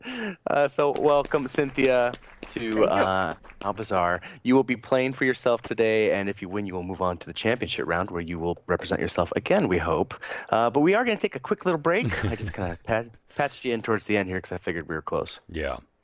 Very cool. Yeah, we do like to invite people to listen very carefully as we all go to our peeing quarters, but hold tight. Take the pieces with you? Maybe. We could. That's a bonus Don't feature. pull the curtain back too far, Ron. Jesus. We'll be right back. Welcome, guys. Welcome to another wonderful round of the Weird Strange Shit that might get me fired. Wait, not my jingle. Do. Yeah, keep waiting. It'll be set up. The studio will be set up at some point in the future. I'm going to have to legitimately just contract you to do this, aren't you? It's going to have to be me reaching out via the email, your fucking request line. Put it in the queue. Yeah. Well, if you want, I'll do all the bass work for free. Boing. Got the bass, and I could rock it out. It's true. And we know he's got the reverb. Well, we did mention that Cynthia will be joining us for this episode of Weird Triv. Cynthia's a good friend. She's here in Wenatchee. I was trying to think about when you came. As I was peeing, I was thinking about you. About when exactly you came into my life, and it was probably when we were still doing Tales from the Space Pod, yeah? Yeah. It was almost 4 years ago exactly. Wow. Yeah, right at the end of Tales from the Space Pod then. And we definitely were a big part of the radar station years, the best part of the radar station years when things were actually happening. Although you were coming around even before they started picking up, so you got to see it start working anyway. I got to work the bar. That's right. Yeah, it was exciting when it was working. When it wasn't, it was exciting for all the wrong reasons. But even more exciting is that we're going to go head to head. And we should go head on. And see what we got here. Hey, didn't I start the whole show saying that this head was brain dead? And I have lived up to it. So I'm glad that it's time to light a cigar. Should we get a sound bite of that? Good, let's do it. It's the head. Perfect. Absolutely perfect. Not my favorite work. Not my favorite work you've done, Lyle. You just set the bar so high, and you know. Well, he nailed one earlier. It can't be. 100%. There it is. Is that better? Mm-hmm. I can't pretty good, Lyle. It does it on its own. Yeah. Well, when I want you to say listener submitted. When I say listener submitted, Lyle, I want you to hit me with the good but just hold on to it. Just put it in the chamber, okay? Keep it in the chamber. Yeah, put it in the chamber. Okay. FYI, I am fucking baked. Sorry, guys. I know, big surprise. I am fucking sky high. All right. Caught up to where my mind is naturally. Perfect. Today, as you mentioned, we are entering into a new championship round. We're not quite there yet. We have Katie Surgery, Jeff of Yanast, and Abby Holmes waiting patiently to be represented. Now, if one of you guys wins tonight, that's it. We've got our lineup. But if Cynthia wins, she's going to go for herself. Woohoo. And we will still need one person to be added. So we'll be another week of winners, and then we'll see what happens there. So if Cynthia wins, she's in the championship. But we'll have to play one more week to get another player. Correct. Yeah. I've never been in before. This is my one best chance. Yeah, this is it. Exciting. Don't fuck it up. Excuse me for a sec. Okay. All right. Let's see here. And so I already said who else is there. Blah blah blah. Okay. You tonight will be playing for Ronster. You're going to be playing for our buddy Russ McCaw. Russ O'McCaw. John Marks playing for the lovely TJ.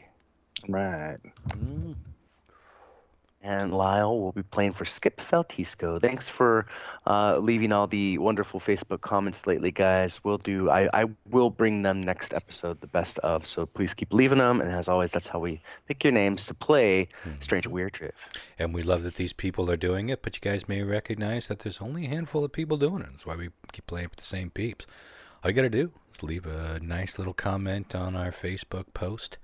And you will, if we haven't seen you before, you'll definitely be picked because we got to get more blood into this. But we're happy that anybody is commenting and participating in that part of the show. So, without further ado-ins, let's see. Okay. We're going to go traditional order with Cynthia at the rear. Hey-o. Okay.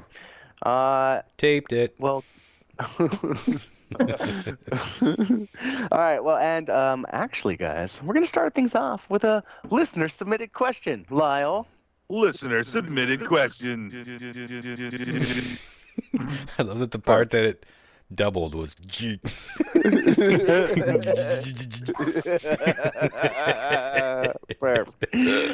really does have a mind of its own, and it's comedic-based. Big thank you to R. Ben for emailing this one over to me. And as always, guys, Christopher.Bazaar@gmail.com if you should find something you think should be turned into one of these wacky questions. Okay, so back over last summer, a town in Indiana was having itself a parade, an annual parade. Think of it like Apple Blossom, not something too dissimilar. They have it every year. Floats, all that jazz. But this year a new float was submitted. It was built and purchased by the Republican Party for Indiana. Some people found the float to be maybe a tad bit distasteful. Others enjoyed it. What kind of went viral? And I do have a little video clip for you. I'm excited to see which ones you made up. This could get bad. We're 2 points. 2 points on the line here. Is it A giant 13-foot semi-interactive voting machine that would only allow you to select Biden over and over again? Wait, who put this on?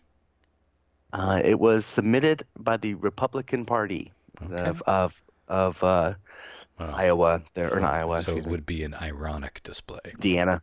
Yes. Okay. Oh, I see what they're saying. Was it B, the float was a large prison cell holding a Hillary lookalike? Yeah, believable. Right through the city there. Might not have to fake that for much longer. You never know. Who knows? Was it C, giant models of the Twin Towers bellowing smoke? Oh, dear. This is what I was talking about. At some point, you're going to have to make up something pretty gnarly. Or was it D, the float featured a giant cross with the crucified Jesus body with Trump's face on it? Oh, boy, bold. Yeah. Go bold or go back to your own country. I know. GOP message. Holy crap. It's an old Ronster. One of these things is true. We're 2 points. Submitted by R. Ben. What was it? Tough. My thinking with the Jesus thing is that a lot of these conservatives, as much as they love Trump, or they did before he came out in support of the vaccine, now they don't know what to fucking think about it. They do love him, but they also tend to love their Jesus. I don't know if they would be so blasphemous. The Biden only, I feel like the Hillary in jail thing is believable, but that also seems kind of on the nose and something we've seen before. Remind me what C was? Giant models of the Twin Towers bellowing smoke. That seems newsworthy. That's and for our tacky. 9/11. I'm gonna go with that. I don't know why. I'm torn between that B and C, but I'm gonna go with the Twin Towers. I'm trying to think Choice. of what I'll would put you make. down for a C. I don't think the Hillary in jail thing would make news. This is tough. Yeah. So, think of it coming down the streets of Wenatchee. Yeah, I mean, I can picture all of them, and yeah. Okay. John Mark. I'm going to go with Trump on the cross. Interesting. Okay. I'm putting you down for a D. Lyle. That offends even atheists. It might not be small, it might not be big, but it might be both. Let's find out.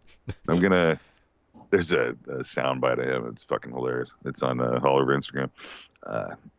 But yeah, I'm gonna go with Trump and Jesus. Oh, I'm starting to feel out on my own here. Well, you know what's weird? You know, once you sense somebody, especially somebody that's like the president of the fucking United States, and you like boycott, literally fucking censor him, you know, as a society, you know, things are just wrong, you know, and I think these people are probably so wrong that they think that maybe he might have, you know, sacrificed his whole presence for it's a great good, which would be the powerful visual, and it's a powerful piece of art in some sort of way. I just so I'm many not of his followers would be hesitant to desecrate the Lord, although everything's all fucked up now, so who knows? And it's like putting him on a pedestal and saying, you know what, this is, you know, you fucked up, you know. I had the longest crucifixion in history. I was on the cross for longer than anyone else. Need to work on my Trump or not. Yeah, that's perfect. Yeah, a whole lot of fishery. So I'm going with that one. Interesting. Cynthia. Could you repeat A? A giant 13-foot semi-interactive voting machine that would only allow you to select Biden. Like 13 foot tall? Correct. I'm going to go with that. All right. I'll put you down for the 13 foot tall. I did not picture it as 13 feet tall. So is the gag that you can't get to it, or is the gag that I think the gag is that election was rigged and that no matter what? Yeah, exactly. No matter who you picked, it was rigged. Okay, question 2. A 34-year-old math teacher decided to start putting some of his math tutorials online. Now, being a math enthusiast, he wanted to share his love of number crunching to as many people as he could possibly reach. Oddly, he found a large amount of success posting his videos here. Was it A, to TikTok? B, to OnlyFans? C, to a Flat Earth Society message board? Or was it to D, Pornhub? Where did he find the most success? Well, I'm tempted. I'm tempted. Is there a brown herring in this room? I'm tempted to go with Pornhub. But the only thing that makes sense with Pornhub would be some sort of fetish teacher thing, and I don't know that he would get away with that, but maybe he didn't get away with it. Maybe that's the second part of the story. Maybe some hot redhead. That was class. But you wouldn't have to fuck. They wouldn't fuck, but they would maybe like. I think I talked myself into Pornhub because they could. Although, did it say what grade the teacher was? He's the 34-year-old math teacher. I don't know if it's disclosed what grade. Okay. Well, I think the interesting story is Pornhub here. OnlyFans, sure. TikTok, I mean, that's the obvious one. Flat Earth Society, he could school some people on how things work. That would be funny, too. Whew, fuck. Give me just a second here. Stepping back. I might step back. I think I'm going to stick with Pornhub, but I probably should have gone somewhere else. But Thought you were maybe going to take a 30,000-foot view, pun intended. Okay. All right. John Mark. I'm tempted to go with the Ronster on this one. Mm-hmm. I think. I'm trying to imagine the video. Because, I mean, is there... We talked about this quite recently, that apparently there are some search terms you can put into Pornhub, and if you want to find, like, a new Hollywood movie. Like, there are pirated movies up there, but they don't come up unless you have, people are secret about the way you can pull these things up. But other than that, there's got to be some sort of approval process for Pornhub. Like, does there have to be porn in your Pornhub video? I know I pull up things all the time in Pornhub that aren't porn, but there's nudity in them. Like, I've watched some old sex comedies, the German shit that I used to whack it to when I was 12. Those aren't porn, but they're porn-like. We don't know the content of these tutorials either. It's true, and we don't know if he's teaching college. I guess he could get away with just about anything, including fucking his students, as we've talked about. Sorry, I'm holding up the train here. Lyle, John Mark, where are we going? Let's see. I got John Mark. I'm looking for Lyle.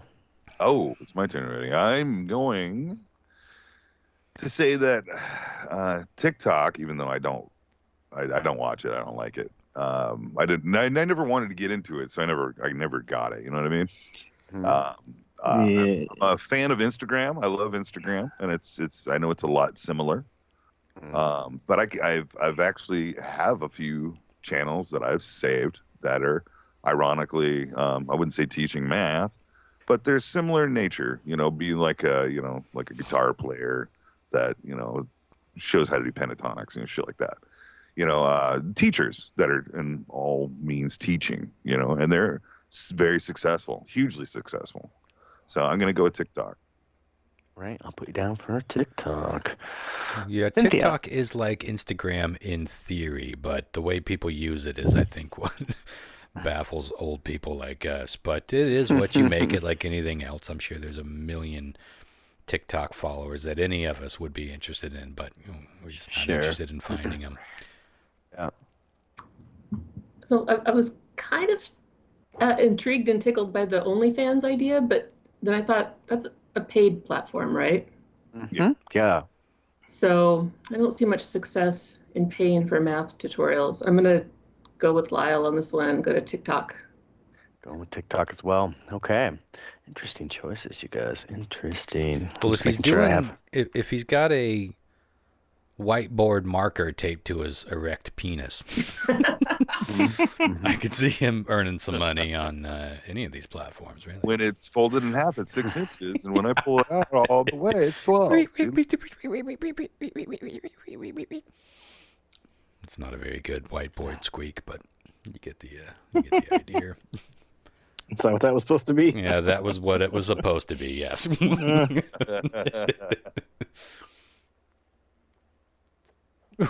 Sorry. All right. It's funny that Chris needed to do some quick math as I was talking about wiener math. Like, speaking of which, let me finish this equation. What's going on? I didn't put the care into some of this as I normally do, and I'm like making edits on the fly, trying not to sound like a total moron. Yeah, that's fair. All right, let's just roll with it. Fuck it, we'll do it live. Question 3, bitches. Lyle, can I get a fuck it, we'll do it live? Fuck it, we'll do it live. You will do it, you will do it, you will do it, you will do it, you will do it, you will do it, you will do it, you will do it. Live. That's good. That was interesting. Oh my god. Sounds like the next backtrack to my rap hit. That was pretty good. Do it, can we do it, can we do it? You got to do it, do it, do it, do it, do it. Okay. Do it. All right. Question 3. You fuckers. Anti-ASMR. Man. Question 3 is a question about a young man named Charles Osborne. Now, this is something we may have covered in the past. in the fucking 12 years of wacky stories we've talked about. But in 1922, he was a young man. He was hanging up a 350-pound hog for slaughter. And he actually he takes a tumble, hits his head. He gets up, and from that moment on until 68 years later, this happens to him. He suffers from this non-stop. What was it? Is it A, hiccups? Oh, that's one of my... I must have talked about that over the years. That's one of my main fears. Hard on. E, Be difficult a little bit. constant blinking. I kind of do that anyway. I have dry eyes. Like rapid fire. Okay, was it C, non-stop yawning? Oh, man. I do it fun. That's because I'm tired. Or dehydrated. Or was it D, a half-erect penis? Always. Owners all the time. Always have chub. 50% of the time, it works 50% of the time. So this happened when he was in 1922. I think he was like 16 or 17, and it happened his entire life until like 8 months before he died. It just turned off all of a sudden. Oh, that's sad. Turned off. It's the boner. Yeah. That's probably why he died. I fucked them all. That last 6 months of my life, I tell you. The blood's finally leaving me. Okay. Was it nonstop hiccups, constant blinking, yawning one after another, or a half-erect penis? What happened? Monster. Well, I'm torn between hiccups and penis erectile dysfunction. Although after a certain age, that wouldn't be as sad because it's TikTok. Like, we're at a party. I'm half a party all the time, baby. Now give me my pudding. I'm kind of ready. Well, you're almost halfway retired, so you don't have to like wear like Levi's or anything. You just wear sweatpants, and if you got a half a chub in sweatpants, it's not offending anybody. You're just cautious on how you walk. He's a shower, never a grower. Shedding clothes. So, okay. It's gotta be careful. I'm gonna go with hiccups just because that's one of my all-time fears. I guess it's not an all-time fear. I just remember reading those stories, like in Ripley's Believe It or Not or Guinness, about people who just got hiccups and they never went away. That just seems like... Gosh, terrible. It's such a nightmare, yeah. Yeah. Oh, man. Okay. I'll put you down for an A here. All right. John Mark? So it was hiccups. So what? He got hit by a hog? He was hanging up a hog, a 350-pound hog, mind you, and he took a tumble, and he smacked his head, and the second after that, after he got up, this started. Hiccups, blinking, yawning, or bony. I like that John Mark acted like an old man that got hit by a hog asking that question. So what? He got hit by a hog now? What happened to the hog? Well, I keep waiting for that to come into the story, and I don't see how it's related. Got fucked by that hog. Hiccups, blinking, yawning, or hogging. Fuck, I'm gonna go with the hiccups too. It seems okay. It's making me blink more, I can tell you that, and I definitely want to yawn. Well, fucker. If it's some like weird ass fucking backwoods shit, like Hills Have Eyes. I'm wondering. That's usually John Mark. If maybe he how the pig landed on him maybe made him aroused. Oh yeah, and he just was like, never again will this dick be on Nothing else would do it. Not all the way anyway. Quite like this ever again. Punishment fits the crime. Yeah, fantasizing about the pig. I can only imagine that Skip right now is just like, what the fuck, Lyle? Did one job. Does it take me to the boner? I'm going with the boner. All right. One, it's Chris's question, and two, it's just fun. We're having a good time. So that's right, baby. True. All right. No losers here. No. Cynthia. Except for Cynthia. Except mostly. What do you got? Wait, are you saying I'm the loser? No, you're the ones that actually matters. Did sound like it. Putting the pressure on. Did sound like it. I'm gonna go solid hiccups because I feel like I can remember Ron talking about this before. It strikes a bell. So. Yeah, not this story. I never heard the story, but I've talked about eternal hiccups. Yeah, I'd like to share my fears with others. You know what would be almost worse is like the eternal sneeze. Oh, there would definitely be worse. Yeah. Sneeze would have been a good one. I wish I'd wrote that now, Lyle. Thanks. Oh, now I need to sneeze. What is happening 5 here? minutes before podcast start. Am I I must be like the most susceptible motherfucker to hypnosis. Like I just hear things like, oh, that's what I got. Oh, you got cancer. Oh, I can. All of a sudden, I start aching in that part of my body that you got cancer. Mm-hmm. Have you ever been hypnotized? Hypnotized?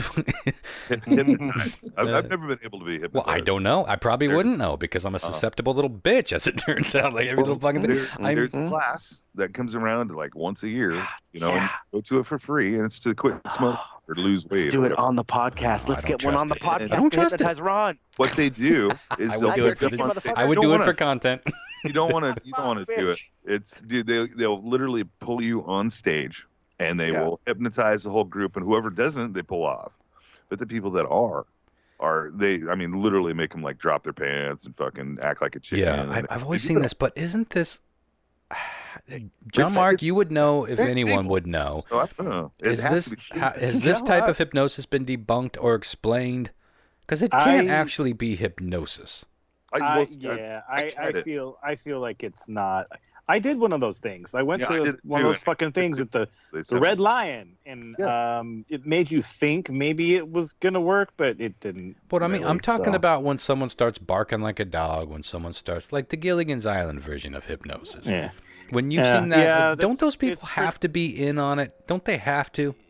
Yeah, I don't know. I have a hard time thinking that shit is mostly real. I think that there are some people that are more suggestible than others, but I don't. It's not like you can't just make somebody do shit like that they don't want to do. It's exactly. I want to look into it. That'd be a good episode. It kind of puts you in a dream state, is what it is. So you're you're just sleep. Yeah, I don't know. It just doesn't seem real. But what do I know? But it make you sleep. The basics. Sleep. I wish they would make me sleep. Just don't fuck about with my what I'm gonna do. I don't want to pull down the undies. People that are hypnotized are basically kind of like they're sleepwalking. And by the way, joke's on you when you get me on stage, hypnotize me, and pull my pants down. I don't wear undies, motherfucker. So that's the problem. Y'all are getting. Some of the people were like shower, that. not grower, not a shower. It was a 21 and up kind of show, and that's what happened. One of the people. Anything goes. Yeah, I mean, like. I don't know. You got to be pretty comfortable to this. Man, I'm telling you, they got to be in on it. They have to be. Otherwise, that's a lawsuit right there. You get someone beyond their consent up there naked in front of people. That's a lawsuit. Oh. No, you went up there knowing that. I guess you do consent. No. Knowing that you're going to be hypnotized. This is interesting. I need to look into it. I cannot believe that type of hypnotism is a real fucking thing. But maybe I'm wrong. But I bet I'm not. Unless I really got a yawn, sneeze, and I feel the hiccups coming on, and a soft, but getting there boner. Mm-hmm. Nice. I feel like I'm soft, but getting there with this fucking round. I'm not feeling confident with my fucking guesses thus far. Okay. Lastly, now, Cynthia, I assume you've been following along with the trials and tribulations of my dad's estate. Have you listened to the last few? Okay. Question 4, I teased earlier, but you missed, is a treat. The question you've all been waiting for. Yes. I had my father's lockbox drilled out a couple of weeks ago at the bank. The contents were very on brand for my whole experience with my father's estate. So I show up, and they have to call like this guy that comes in, a specialty drill guy, and he comes over there, and the rule is they drill it out, and they have to pull it out and watch me pull the box out, but then they all have to walk out of the room while I actually empty the contents out. Now, when I opened that lockbox, what did I see? This is the question. Is it A, an empty water bottle, a rag, and an envelope with nothing inside of it? Oh, mystery. Is it B, 46 ounces of silver? Okay. 46. C, living will with letters to his surviving family? Tidy. Or is it D, deed to an actual gold mine in Alaska? Sick. When are we going? Wow.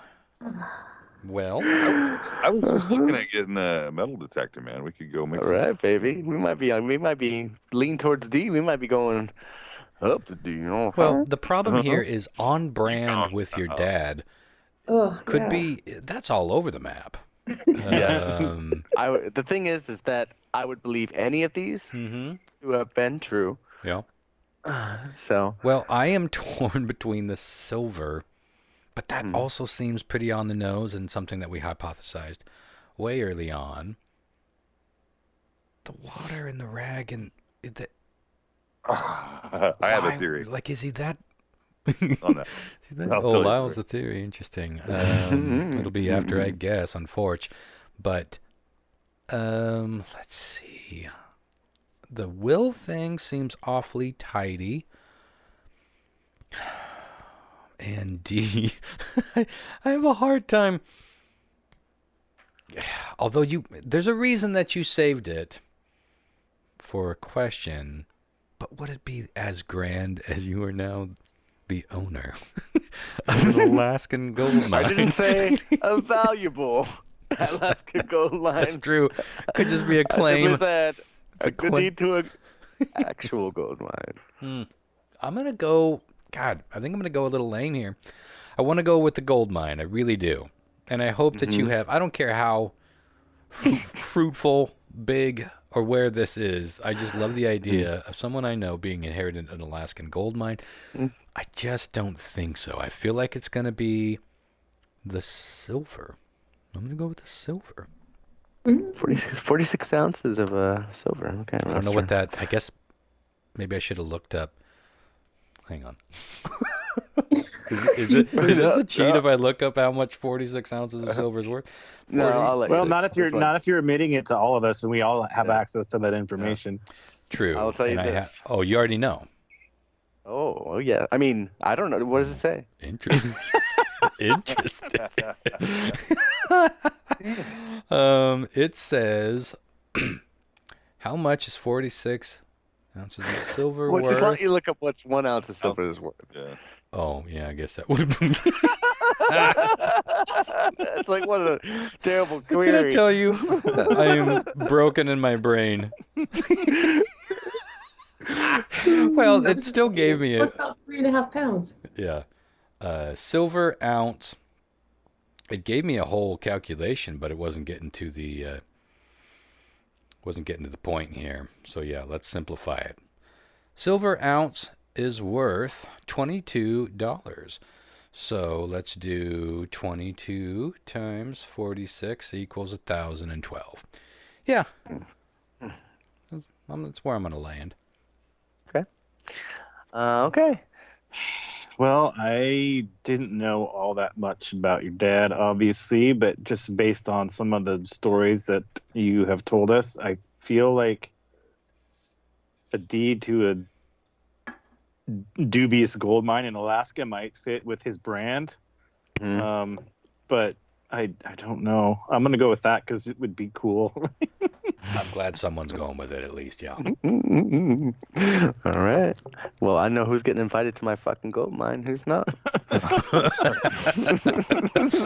Mr. Dowdy Puss is going to be gold free instead of having free gold. No,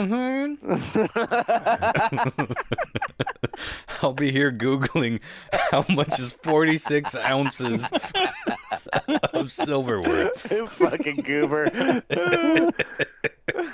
Yeah, there needs to be a goober search in the Google font, but goober. Let's look it up on Goober. What are the best ones you've seen in like TV shows? Instead of Google, when they show someone searching, what's some of the best ones you've seen? Boy, that's a good question. I don't know that I've seen any that would stick in my brain. Do you have any? Oh, I saw. I was watching Ozark yesterday, and it literally was just search, but in the Google font and colors. Yeah, searchy. Search. Searchy do. Uh-huh. I miss the web crawler search app, which would give you real time results of other people, the searches that other people were making, which was fascinating to watch. I really miss Ask Jeeves. Wish that would come back strong. Netscape. Remember them? Remember them shit? Oh, yeah. Okay, well, who am I missing here? I got John Mark, Lyle. So I have a theory between the empty water bottle, Yeah. the rack, and the envelope, empty envelope. He's a man of stature, of old, he's I guarantee he was an 80s man, probably cried on a lot of movies. This is true, yeah. Something in the 80s, which a lot of people don't realize, so it was possible, is you could use lemon oil, and you could write out messages onto empty paper, and it's invisible to the naked eye. And I think what he might have done, has seen the way society's going, and with vaccinations, that his seed might be valuable without having a vaccination. Oh no! Oh, why are you doing this? that was in the rag. Sorry, is that too far? All right. Yeah, no, it was great. On brand. Joe Rogan approved. That's not what I'm going with. I'm gonna go with the. I really want to go with the gold mine thing, but looks like someone else just missed out on some free gold. No. The thing is, like, I know this because I was in a think Chris would be all smitey about it. He's like, well, you don't think I inherited a gold mine? You don't get any gold. Well, I was in a situation when I was sick that I had to fill out a will, you know, so, and I know that it's important to have it saved. And I could see that he was probably at his time that he knew that he was going to die. And that's probably why he didn't leave. That's the question you got to ask yourself. Why did he stay so close to you? Yeah, I always wonder. Yeah, because, you know, if he really didn't give a shit, he would be up in Alaska. Yeah, with this gold mine. With that gold mine. So I'm gonna go with the will and the living testament. So. Perfect. I'll put you down for C. All right, Cynthia. My first choice was the living will, but the gold mine was so fabulous, and I've always wanted to go to Alaska, and this would be a great excuse. Yes, well, you'll get the invite. Oh, maybe, we'll see. You gotta guess if you want my benevolence. Will you invite us even if it's not the correct answer? Let's see. It's a prize for championship, so you got to earn it, okay? This is for the gold. Or is it? Silver. I don't know. Yes, it could be for the 46 individual ounces of silver. I'm sorry, Cynthia. I don't think I got your answer. How much does the average 13 cats weigh? Is what I may as well have Googled. just on average. Okay, I'm sorry. I don't know why you Googled it that way. I was like, that's so funny. This fucker fool. All right. Fucking tired. Cynthia. Yes. What was your answer? 3.5 pounds of silver. Oh, look at she converted it. Okay. Okay, that's what I thought Ron was trying to do when he was looking it up. I don't know why. Yeah. Let's go over the answers and see how you guys did here. Question 1, thanks again to R. Ben for sending this one over to me. Back over last summer, a town in Indiana was having itself a little parade, a festival, if you will. They hold it every year. You want that soundbite? Yeah. Oh, yeah, real quick. Let's see. Listener. Shit. Listener submitted the question. Nice. Yeah, perfect. Nice. Very satisfying. Yeah. Nailed it. First try. I love the misses. Listener sub. Oh, wait, we got the. It's almost so bad. It's like a comedy routine that you think is planned, but it's not. No, it's definitely not planned. It's so good. 40 episodes of the Comet Magazine. Exactly. 40 episodes. Wait. Coming to go. Ron has, I mean, it's fair because Ron probably had an episode during each publication. At least 40 per. Okay. Anyways, they were having themselves a little parade, and a newly submitted float made the news. And I do have a little video snippet of it going across here. Now, don't play the audio. I filmed this at work, and one of my coworkers was jabbing over it because I didn't have any audio going. So And here we go. And Cynthia, I will send that over to you in just a sec here too.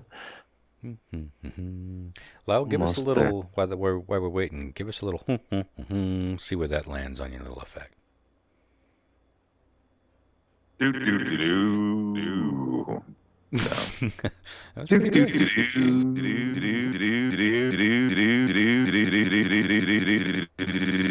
Smack my bitch up. It is very Prodigy. Smack my bitch up. Okay. Oh, It is does two indeed. smoking twin towers. To be the Twin Towers. And what does the sign say? Maybe you got that Can't as read part it. of your story. It was something to. So the festival actually, it's been going for a long time, but it does coincide. It happened to coincide on September 11th this year. It says never So, forget. Yeah, so that was they're tasteful. That's just fucking tacky as shit, man. I know. It was Fuck. wild, right? It's fucking even, crazy. Even more egregious, they're not. They don't even remotely look like the Twin Towers. Like, come on, get the right scope and scale. They look like two giant smokers that you would smoke your salmon in, doing their thing. There may be salmon smoking in there right at that moment. You don't know. Could be. Yeah. Why not? Why waste the smoke? You know, I would not fucking doubt it. Honestly. They all crack open and have a Twin Towers barbecue at the end of this parade. That is America. Yeah, to describe a bit more for the listeners at home, there appear to be, I don't know if it was made with crepe paper, but they made like little explosions coming out of the side of the isn't that what I'm seeing? Like they tried to emulate the explosion of the planes actually flying into the building. That's what those two... doesn't it look like crepe paper? It does, yeah. Tissue paper, whatever that shit is. Craft paper. Yeah, there's a good call. That was just unbelievable. Okay. Ron, you got that right. You're going to start off with touching tribute. You're going to start off with a fucking home run for 2 points. That's Boom amazing. shakalaka. I felt so on an island of 0 points when everyone else went with, Right now, Russ McCaw is like, fuck yeah, Ron. Yeah. You and me, baby. Now it's ours to lose. That's the press. Yeah, okay. Question 2, a 34-year-old math teacher decided to start putting some of his math tutorials online. Being a math enthusiast, he wanted to share his love of number crunching to as many people as he possibly could, so he started exploring some other avenues and strangely began finding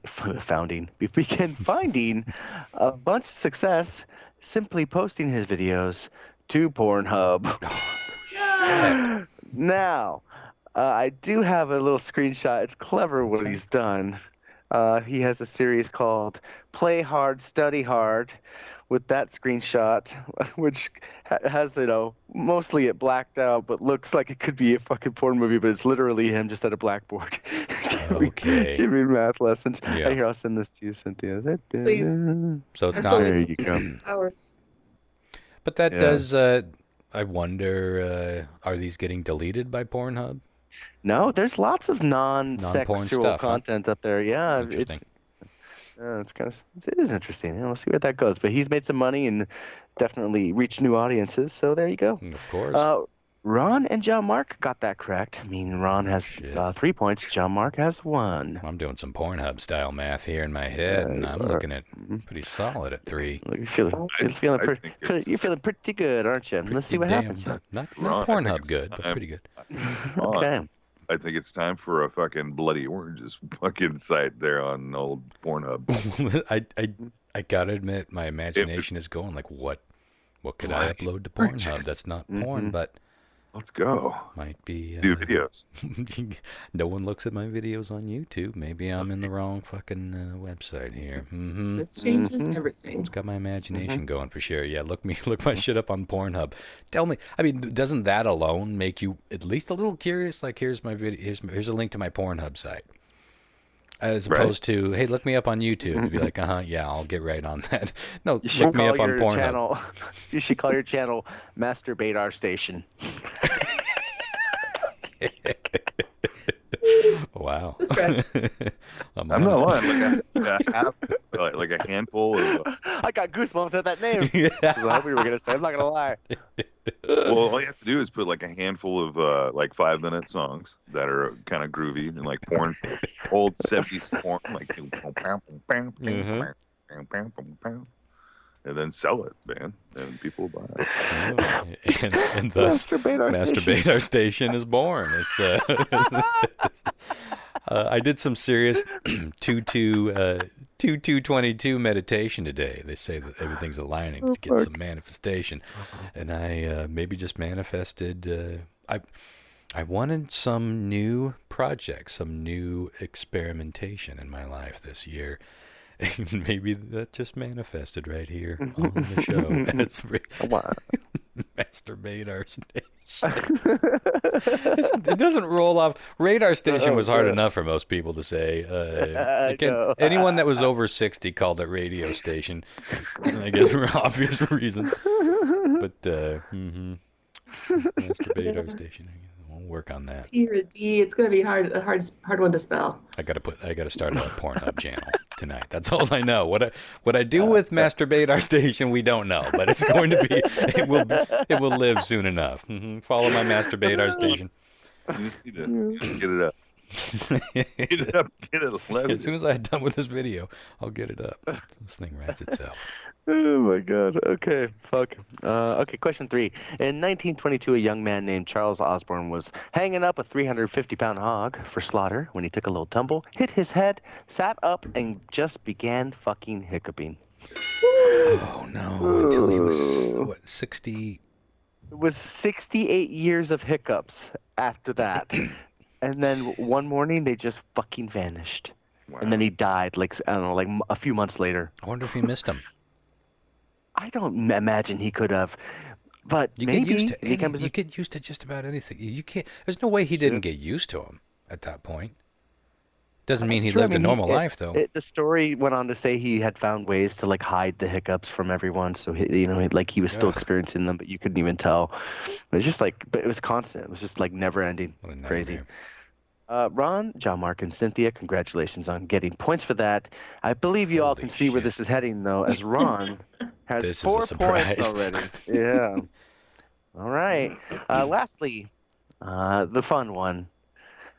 As I pulled out my father's lockbox, I opened it up, and the entire contents were an empty water bottle, a rag, and an envelope with nothing inside of it. No.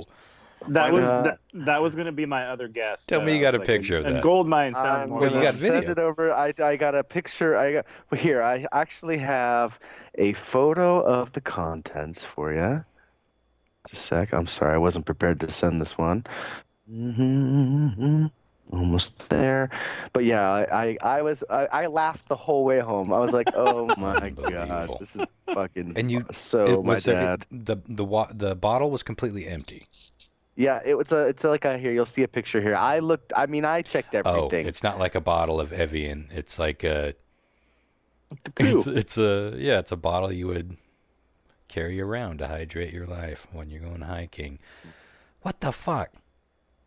Yeah, so bizarre, right? Oh, it was vodka. So that was an empty vodka bottle, dude. No, I think that might have been a vodka bottle, but it seemed like it was a sticker on the outside. Unless that's a vodka, like an actual bottle where they sell it. No, for real. Yeah, for real. You could buy that in a fucking liquor store, and it was full of vodka. I remember those.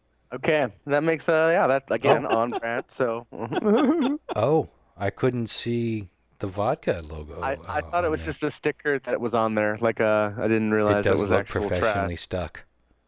Yeah, that was actual brand product of vodka.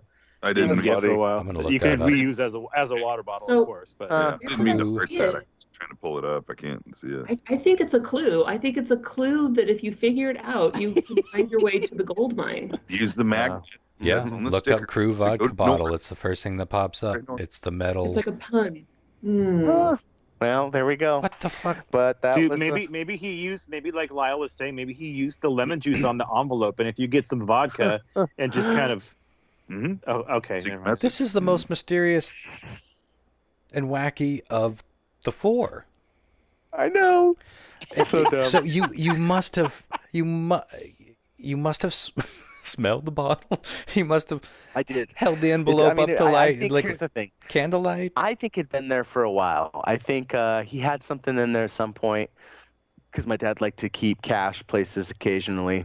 And I think he probably had money in there and took it out. But I think that was like he's had that lockbox for 6 years or something crazy.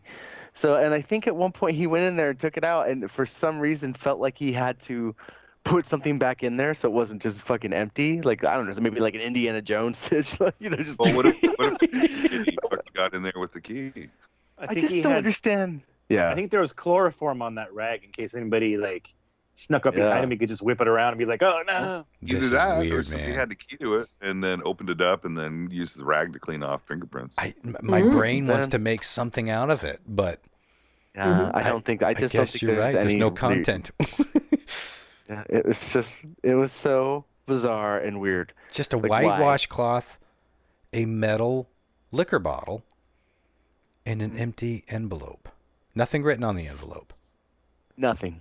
No, but that's like where most people would put money is in an envelope like that. Yeah, I can understand grabbing the money out of it and just tossing the envelope back in. Why put the garbage in and the rag? The bottle. So weird. Yeah, where does a rag fit into your trip to the bank? Yeah. Well, have you ever heard from that crazy lady? No, she reached out. She reached out like a couple weeks after. No, she would have need to have I had to have proper power of attorney paperwork. See, that's what I'm thinking and everything. So no one got into it since he died. This is what your dad left in there. Yeah, for sure. Okay. Fucking weird, man. It's the last thing he left in there for sure. And maybe he had intentions of putting other stuff back in there, and that's why he kept it. He's like, I'll keep this, but I don't know. I think it'd been years since he'd been in there. It was so fucking weird. Next time I'll bring 2 rags, and eventually there'll be a $10 supply of rags in here for whoever. I just need to stop trying, but I'm really puzzled. This is a puzzle, man. So many. But yeah, totally. It made me laugh all the way home. I was like, that was fucking. I took time off of work for that. Cool. I want that. When you paid for the grill and the. I want that washcloth analyzed. Yeah, no kidding. I was afraid. I was like, I kept maybe it is a jizz rag. Maybe Lyle was right. Maybe that's where the seed DNA could be collected from. Oh dear. I'll send it over to Masturbate Our Station. Yes. Lab. Yeah, we'll put it to the people. Yeah. While you're in your refractory period from masturbating to porn, check out my channel with puzzles and wonky stories. Well, congratulations, Ron, but more importantly, congratulations, Russ, for making it into the championship, which will be our next recorded episode, be that when it may. I should have known that I was going to win when I didn't draw TJ. You know what a little secret is? A little secret that you don't even know you do. In the middle of the show, you always pronounce that, oh, this is fucked. I'm never going to win. I'm very last, and then you always win every time. You might be onto something. It's true. I do tend to feel like I'm more fucked when I'm... Well, I feel like I'm fucked when you guys all pick the same thing, and that happened a couple of times on this round. One of them was a twofer, so... Once I got that, I felt anybody's game. But yeah, you might be onto something. That may be my spirit. I just don't know what I got here. All right. Well, thanks for joining us, Cynthia. Sorry you couldn't. Thanks for inviting me. I keep forgetting that I'm here. It feels like I'm just listening. You're just listening to the show. Yeah. Yeah, we've been doing it for a while. Yeah, we've been here for like 2 hours. You want to give us give Cynthia a little official goodbye there, Lyle? Make it snappy and echo for a bit there. See what we got. What, just a goodbye? Goodbye, Cynthia. How about that? Goodbye, Cynthia. Oh, let it ring out a little bit more in there. Goodbye. Cynthia. Bye. Cynthia. There we go. That's what we were looking for right there. Thank you. That's a great honor right there. Why? That should be your new ringtone. We don't really talk about ringtones anymore. We should sell them. We should sell them. Lyle should make money. them custom. I'll make them and you buy them. Whatever your first shot at making a ringtone based off what someone fed you, a name, a phrase, whatever. You get one shot, and whatever you get, that's their ringtone. Yeah, that would. And we'll put it on like. Oh my God, I love this so much. I'd pay $1 a pop. This could be a stream for sure. Okay, are you guys ready for Megan Dia? I know. Mm-hmm. Is it time? It's time. I feel like maybe we should start with Lyle. I'm guessing that Lyle might be the least favorite. Or the least to like this. John Mark, I don't know. I could be wrong all around, but let's try it in that order. Let's see what Lyle has to say about Megan Diaz Here, Here, and Here. There's a few groups, that I've been submitted with, like Flyleaf. Sure, yeah. Voice, and it's just like it calls to you. It's warm in your heart. It's warm in your ear. It's a different. It's ear warming. Sometimes it's warm other places. You don't even need to necessarily physically see that person, but you start bonding with them. And I think that's kind of like what you did with this particular band. I had to look up the lyrics. Sure. Second song, it sounded like she was singing about semen. She might have been. No, literally, that's what it sounded like in the second song. Pull it up. It's literally the "Hug Me." Yeah. There's the lyrics in it aren't that at all, but the way she's singing it, it sounds like she's singing semen. So it's a song about an orgy, I think. Yeah, they had lyrics that I wouldn't be surprised if there was like a jizz joke in there somewhere. No, it wasn't at all. I kind of had that. I had to look it up because it like. But yeah, I mean, it wasn't horrible, but it wasn't anything I would actually, reach out to, Yeah, you're not gonna go to the Megan Dia concert with me. So you telling me that? No, I'm not. I might drive you there. Mm-hmm, all right. Okay. All right. Megan Dia, buddy. I'll take that. I'll take that over. These guys suck. They sound like Ron. Yeah, that's a better review than. Oh wow. No, yeah, I don't know. Like I said, I listened to it once and it was like, it was okay, but it could have been better, Mm-hmm. Okay, all right. Sure. I don't know, like I don't know where they're sitting in this album. Is it like the top of the pinnacle of their career, or is it just pretty early on? Sound like, yeah. I think fans are divided. They have a whole new resurgence of fans that I don't know are connected to the old fans. But for me, this is like the best of Megan Dia. Sure. Yeah. Yeah. I didn't get submitted like I usually do, like with certain singers. Okay. Yeah. I tend to like listen to the lyrics and whatnot, and can kind of feel that story as it goes. It just wasn't my cup of tea. Is all. There's a few good songs that were kind of like foot tappers, but. It wasn't like the majority, but sure, yeah. Well, that's not a bad. It's way out of your wheelhouse. I totally understand that. Yeah. John Mark, what say ye? I'm a similar boat to Lyle. However, I will say that I went through the album a few times. Twice, just kind of when I was working from home, sitting on the couch, and once driving on the way back from working on site in a car, just to kind of see like, okay, well, what's this like if I'm in a car driving with someone and it's on and we're talking and having a conversation and this is going to be on, you know what I mean? That kind of thing. Like, yeah, it's totally relevant. Research. Yeah, research. And so for me, the first 3 or 4 songs are pretty strong as far as like pop music of that type goes for me. But like I got into like the first 3 or 4 songs I think the most, and then as the album goes on it starts to fall off a little bit.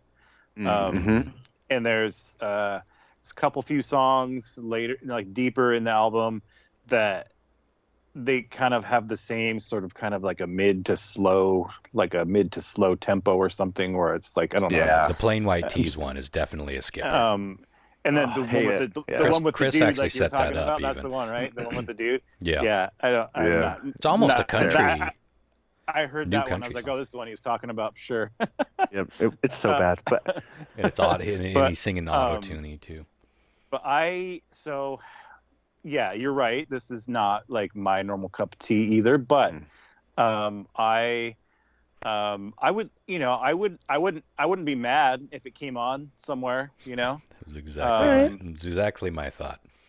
And I appreciate that it doesn't sound like, so there's a whole bunch of pop music out there of this kind of ilk, and a lot of it is just like, you can tell, I mean, it's so produced, it sounds like it almost doesn't even sound like musicians are playing it. You know what I mean? You know and what this I mean? is a real band playing this kind of pop music is what I liked about this. Like, you can hear all the instruments. Yeah, so like for me, stuff like, I mean, I don't know if I would even compare the genre, but it's similar. But like, so let's take like Maroon 5 or something, right? So it's like, you listen to that music and you're like, this is a band playing this? This is supposed to be a rock band? It doesn't even sound like people are playing it. Like, you can't imagine, you know what I mean? Like, you can't imagine being in a room and hearing those sounds come out, because they don't. You know what I'm saying? Yeah. Sure. But this, I was like, okay, yeah, I can hear that there's actually people playing this stuff. Yeah. You can even hear on some of the tracks, like, where they kept it running, and you can hear someone like making a little joke or laughing about something, or just like some little incidental background noise that was in the room. You know what I'm saying? Yeah. So I appreciate that it sounds like people are actually playing it. And I dig their vocal harmonies. I'm not one of those people, like, I do appreciate a well-crafted lyric, but my brain just doesn't process, like, unless the words are super obvious and repeated a bunch of times, like in a chorus or whatever, my brain doesn't grab onto lyrics that way. It's just more about her lyrics are kind of all over too. I couldn't sing a song all the way through because they're kind of obscure, weird. They're not like catchy, like brand new, where I'll remember like the hook of a lyric. Anyways, but that's really relevant. That makes sense. And I just can't, like, I mean, it doesn't matter if I like the band or not, or the genre of music or not. My brain doesn't process lyrics that way. It's like I really have to go to look at them to be like, okay, what the fuck is being said here? Sure. And even then, I barely remember it. I mean, there's songs I've listened to for like 30 years I don't remember all the lyrics to. Same. You know? So, but I do like their harmonies, and there's definitely some of those songs, like, they just kind of like very catchy and just kind of stick in your head. And you're like, dee, dee, dee, dee, dee, dee, dee, dee. Sure, yeah, like, but yeah, overall, it was enjoyable. But not something that I would like purposefully seek out most of the time. You never know. It seems like some of that kind of stuff. It's like there might be a sitch where this fits. We got a drink. He sitched it. There's a lot of music that I listen to that's like that, where it's like, okay, well, this is not my normal go-to, but it works right now. That kind of deal. No, I totally respect that. I feel the same exact way. So awesome. Well, hey, I'll take that, man. That's better than I expected. So far, I'm feeling pretty okay. Yeah, well, this is an interesting one for me, because I can tell you, I agree with pretty much everything Lyle and John Mark have said. It's very catchy and very poppy, and anyone that's listened to the music that I write, of course, you guys know it. Harmonies is a big thing for me. I like interesting chords that aren't necessarily what you expect. This band surprised me with a lot of their chord progressions and a lot of the harmonies that kind of went like, oh, that went almost minor when it should kind of be major, but it works. I like playing around with that sort of stuff in my own music, and that's what I really like. I was trying to think of a way to describe it, and I guess what that kind of reminds me of is some of the earlier Radiohead chords, where they would just shift into a chord that's a really interesting shift, like going from that chord to this chord. I didn't expect that, and it's very unpop in a lot of ways. You know, pop music tends to not get too jiggy with the chord arrangements, and I thought that some of these were surprisingly complex in that light. It did remind me of a lot of bands that I like. I guess to sum up, and I'll get into more detail, this album was frustrating to me because it was so close to being something that I would really like. And because I love bands. There were hints of That Dog. I don't know if you guys know That Dog. That was a band that in the 90s, and they had a lot of those same chord shifts and same harmonies. But I think Jean-Marc mentioned the production. I think one of my biggest problems with this album is actually the production of specifically the vocals. When did this come out? Was this early 2000s, 2010, something like that? 2008, I think, was the year. Yeah, see, you got to think about what was going on in pop music at that point. That was definitely still, Britney might have been going a little batshit at that point. But what else did we have? We had probably like Christina Aguilera, maybe even past that to like Justin Timberlake, Black Eyed Peas. Swift. Yeah, I'm trying to think of what was on the radio, like top 40 back then. And that was in my opinion, a pretty bad era for production.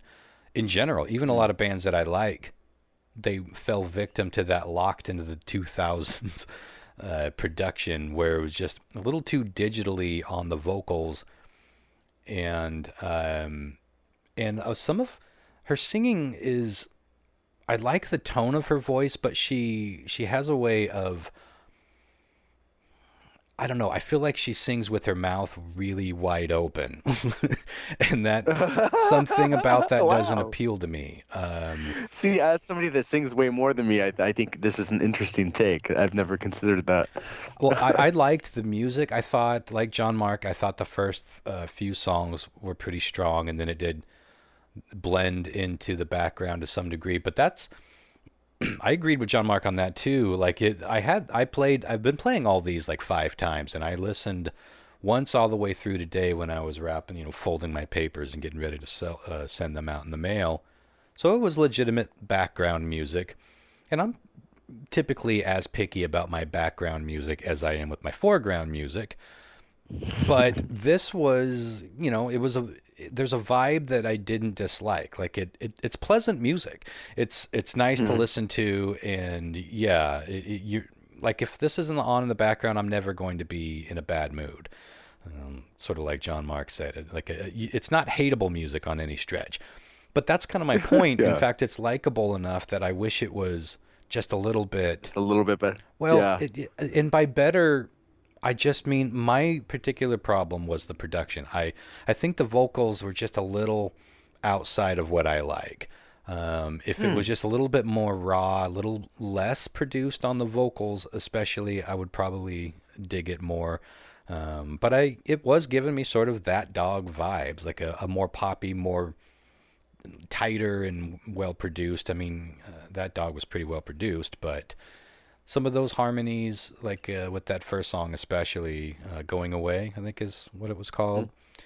That chorus really sticks in my head, and I don't dislike dude, it. it's fucking catchy as hell. Yeah, and that's what I'm saying, that, it's kind of an odd chord progression for a chorus for a pop song, and I think that's part of why it sticks in my head. And there are some notes in that whole album that I thought were very Weezer-y, but I kind of wish that and the music I thought was sort of produced like a Weezer album might be to some degree, but I wish that the vocals would, it's hard to really put it's kind of an intangible thing. I just couldn't quite get behind the vocals enough for this to be a great album for me. And then, like Jean-Marc said, it definitely, there's a handful of songs in the middle that just kind of completely fade into, I've listened to them 5 times. I couldn't.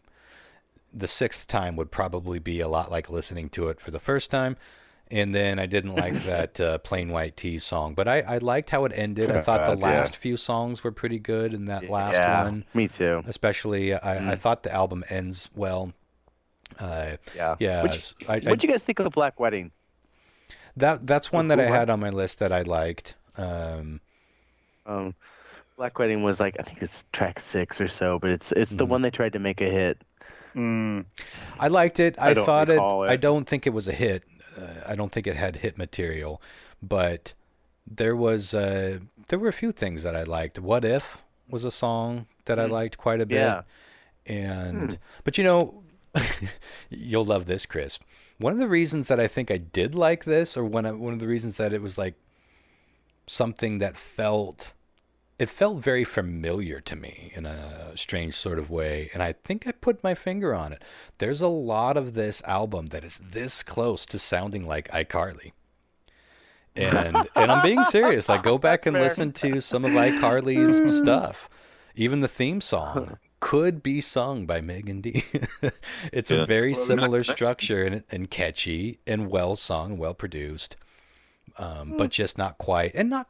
It's in its weird little realm, because it's not a surprise to me why this wasn't a big hit on top 40 radio. It was kind of in another region. It didn't quite line up with pop of the day. It didn't quite sound indie enough to be, alongside like Tegan and Sarah or Weezer or whatever else was, topping the indie charts back then.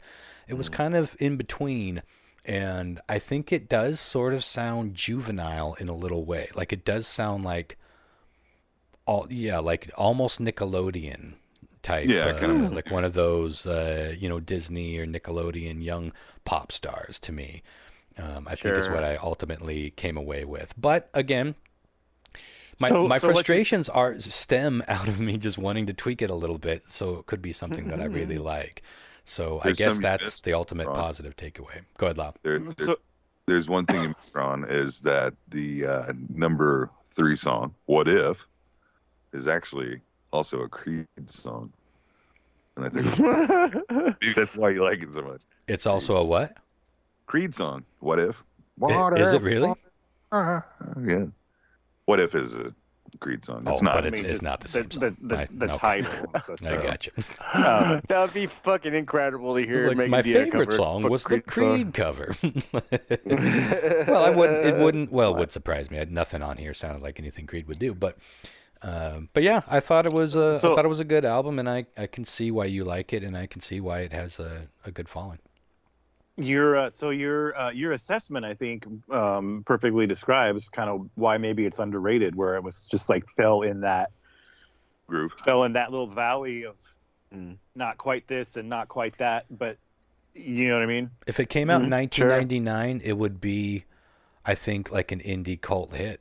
It would have been one of those bands like some of the ones that I was talking about, and but it also would have been produced differently. It would have been treated differently, and I think a smart engineer and a smart manager, if the band themselves didn't do this, I think would have steered them toward more of that sound that was all the rage at the time, as opposed to trying to make them more poppy, and which didn't quite work for me. What did you listen to it on and through? Same as when you. I first got it. You me or Chris? Well, Chris has listened to it every which way at this point. You, Ron. I did the same thing you did. I didn't listen to it in the car, but I had it through my stereo most of the time. But I was going around doing some house chores with it cranking in the earbuds. That's where where the connection between Weezer and this band came into my head, because the production really popped more in a pleasing way. Again, mostly the music I thought was great. I liked how it was produced. It was just mostly was it like the YouTube, or was it Spotify, or like what was the source? Everything I do is on Rhapsody. Well, Napster now, that bought out. Okay, because I listened to it on a YouTube mix, and so I'm wondering if like sounded pretty good, but I'm like I have to imagine that the quality would be like, if we listen to it even on a CD or vinyl or something on good headphones, would it sound different, the production wise? Probably, you know what I'm saying? Yeah, if it's a good upload to YouTube, you're getting pretty close from what you're going to get on most of the streaming apps these days. But yeah, I mean, the music that Napster puts out is pretty good. To me, it sounded better than what I heard on Spotify. I think Spotify uses a bit more compression on their stuff. But again, that's from what I've read, not so much. Spotify I've never really done. But so I listened to it in a proper streaming app, and as good as it was going to sound. And I listened to it with my over-the-ear headphones. If I really want to listen to tunes, I can't do the earbuds. They don't stay in. So I put on my studio phones and get it hooked on every doorknob as I'm walking out throughout my house. It's frustrating, but it's worth it because it just sounds so much better. But it's a good sounding album. I need to get me some because like all I have is these earbuds, and they're just like, they don't fucking cut it, man. They're just bullshit. Well, hey, guys, thanks for giving this album a spin. I enjoyed your feedback on it quite a bit. Maybe I didn't hear much from the listeners this time, but maybe it'll trickle in here. And who's going to go next time? Who's going to go next week? Yeah, it's anybody's game. Lyle, do you have one picked out and ready to go? No. John Mark, you got one picked out? Mine are all too amazing, man. I don't want to. It's like, how can you? Well, this isn't most loved non-amazing album. This is most underrated. It should be amazing. You want something that you think is? I mean, it could be amazing, but it has to be something you think more people need to know about. Yeah, something that never really became a smash hit. That first Creed album, for example. I think I've solidified my choice because like I've been waffling on like fucking 4 or 5 different things. Like, is it what was it? I think I have one. I think I have. Well, by next week you should definitely have it narrowed down. And yep, I got it. Okay, got the one. Well, it'll be John Mark then with notes. Yeah, you got to bring it. All right. Okay. Well, that was a good pick. And tune in next week. We'll be talking about 9/11, y'all, and how delicious our smoked salmon will be after we pull them out of the Twin Towers. High class. Oh my fucking god! Touching tribute. Good God, we're a tacky people. All right, y'all. Good night, guys. Good night.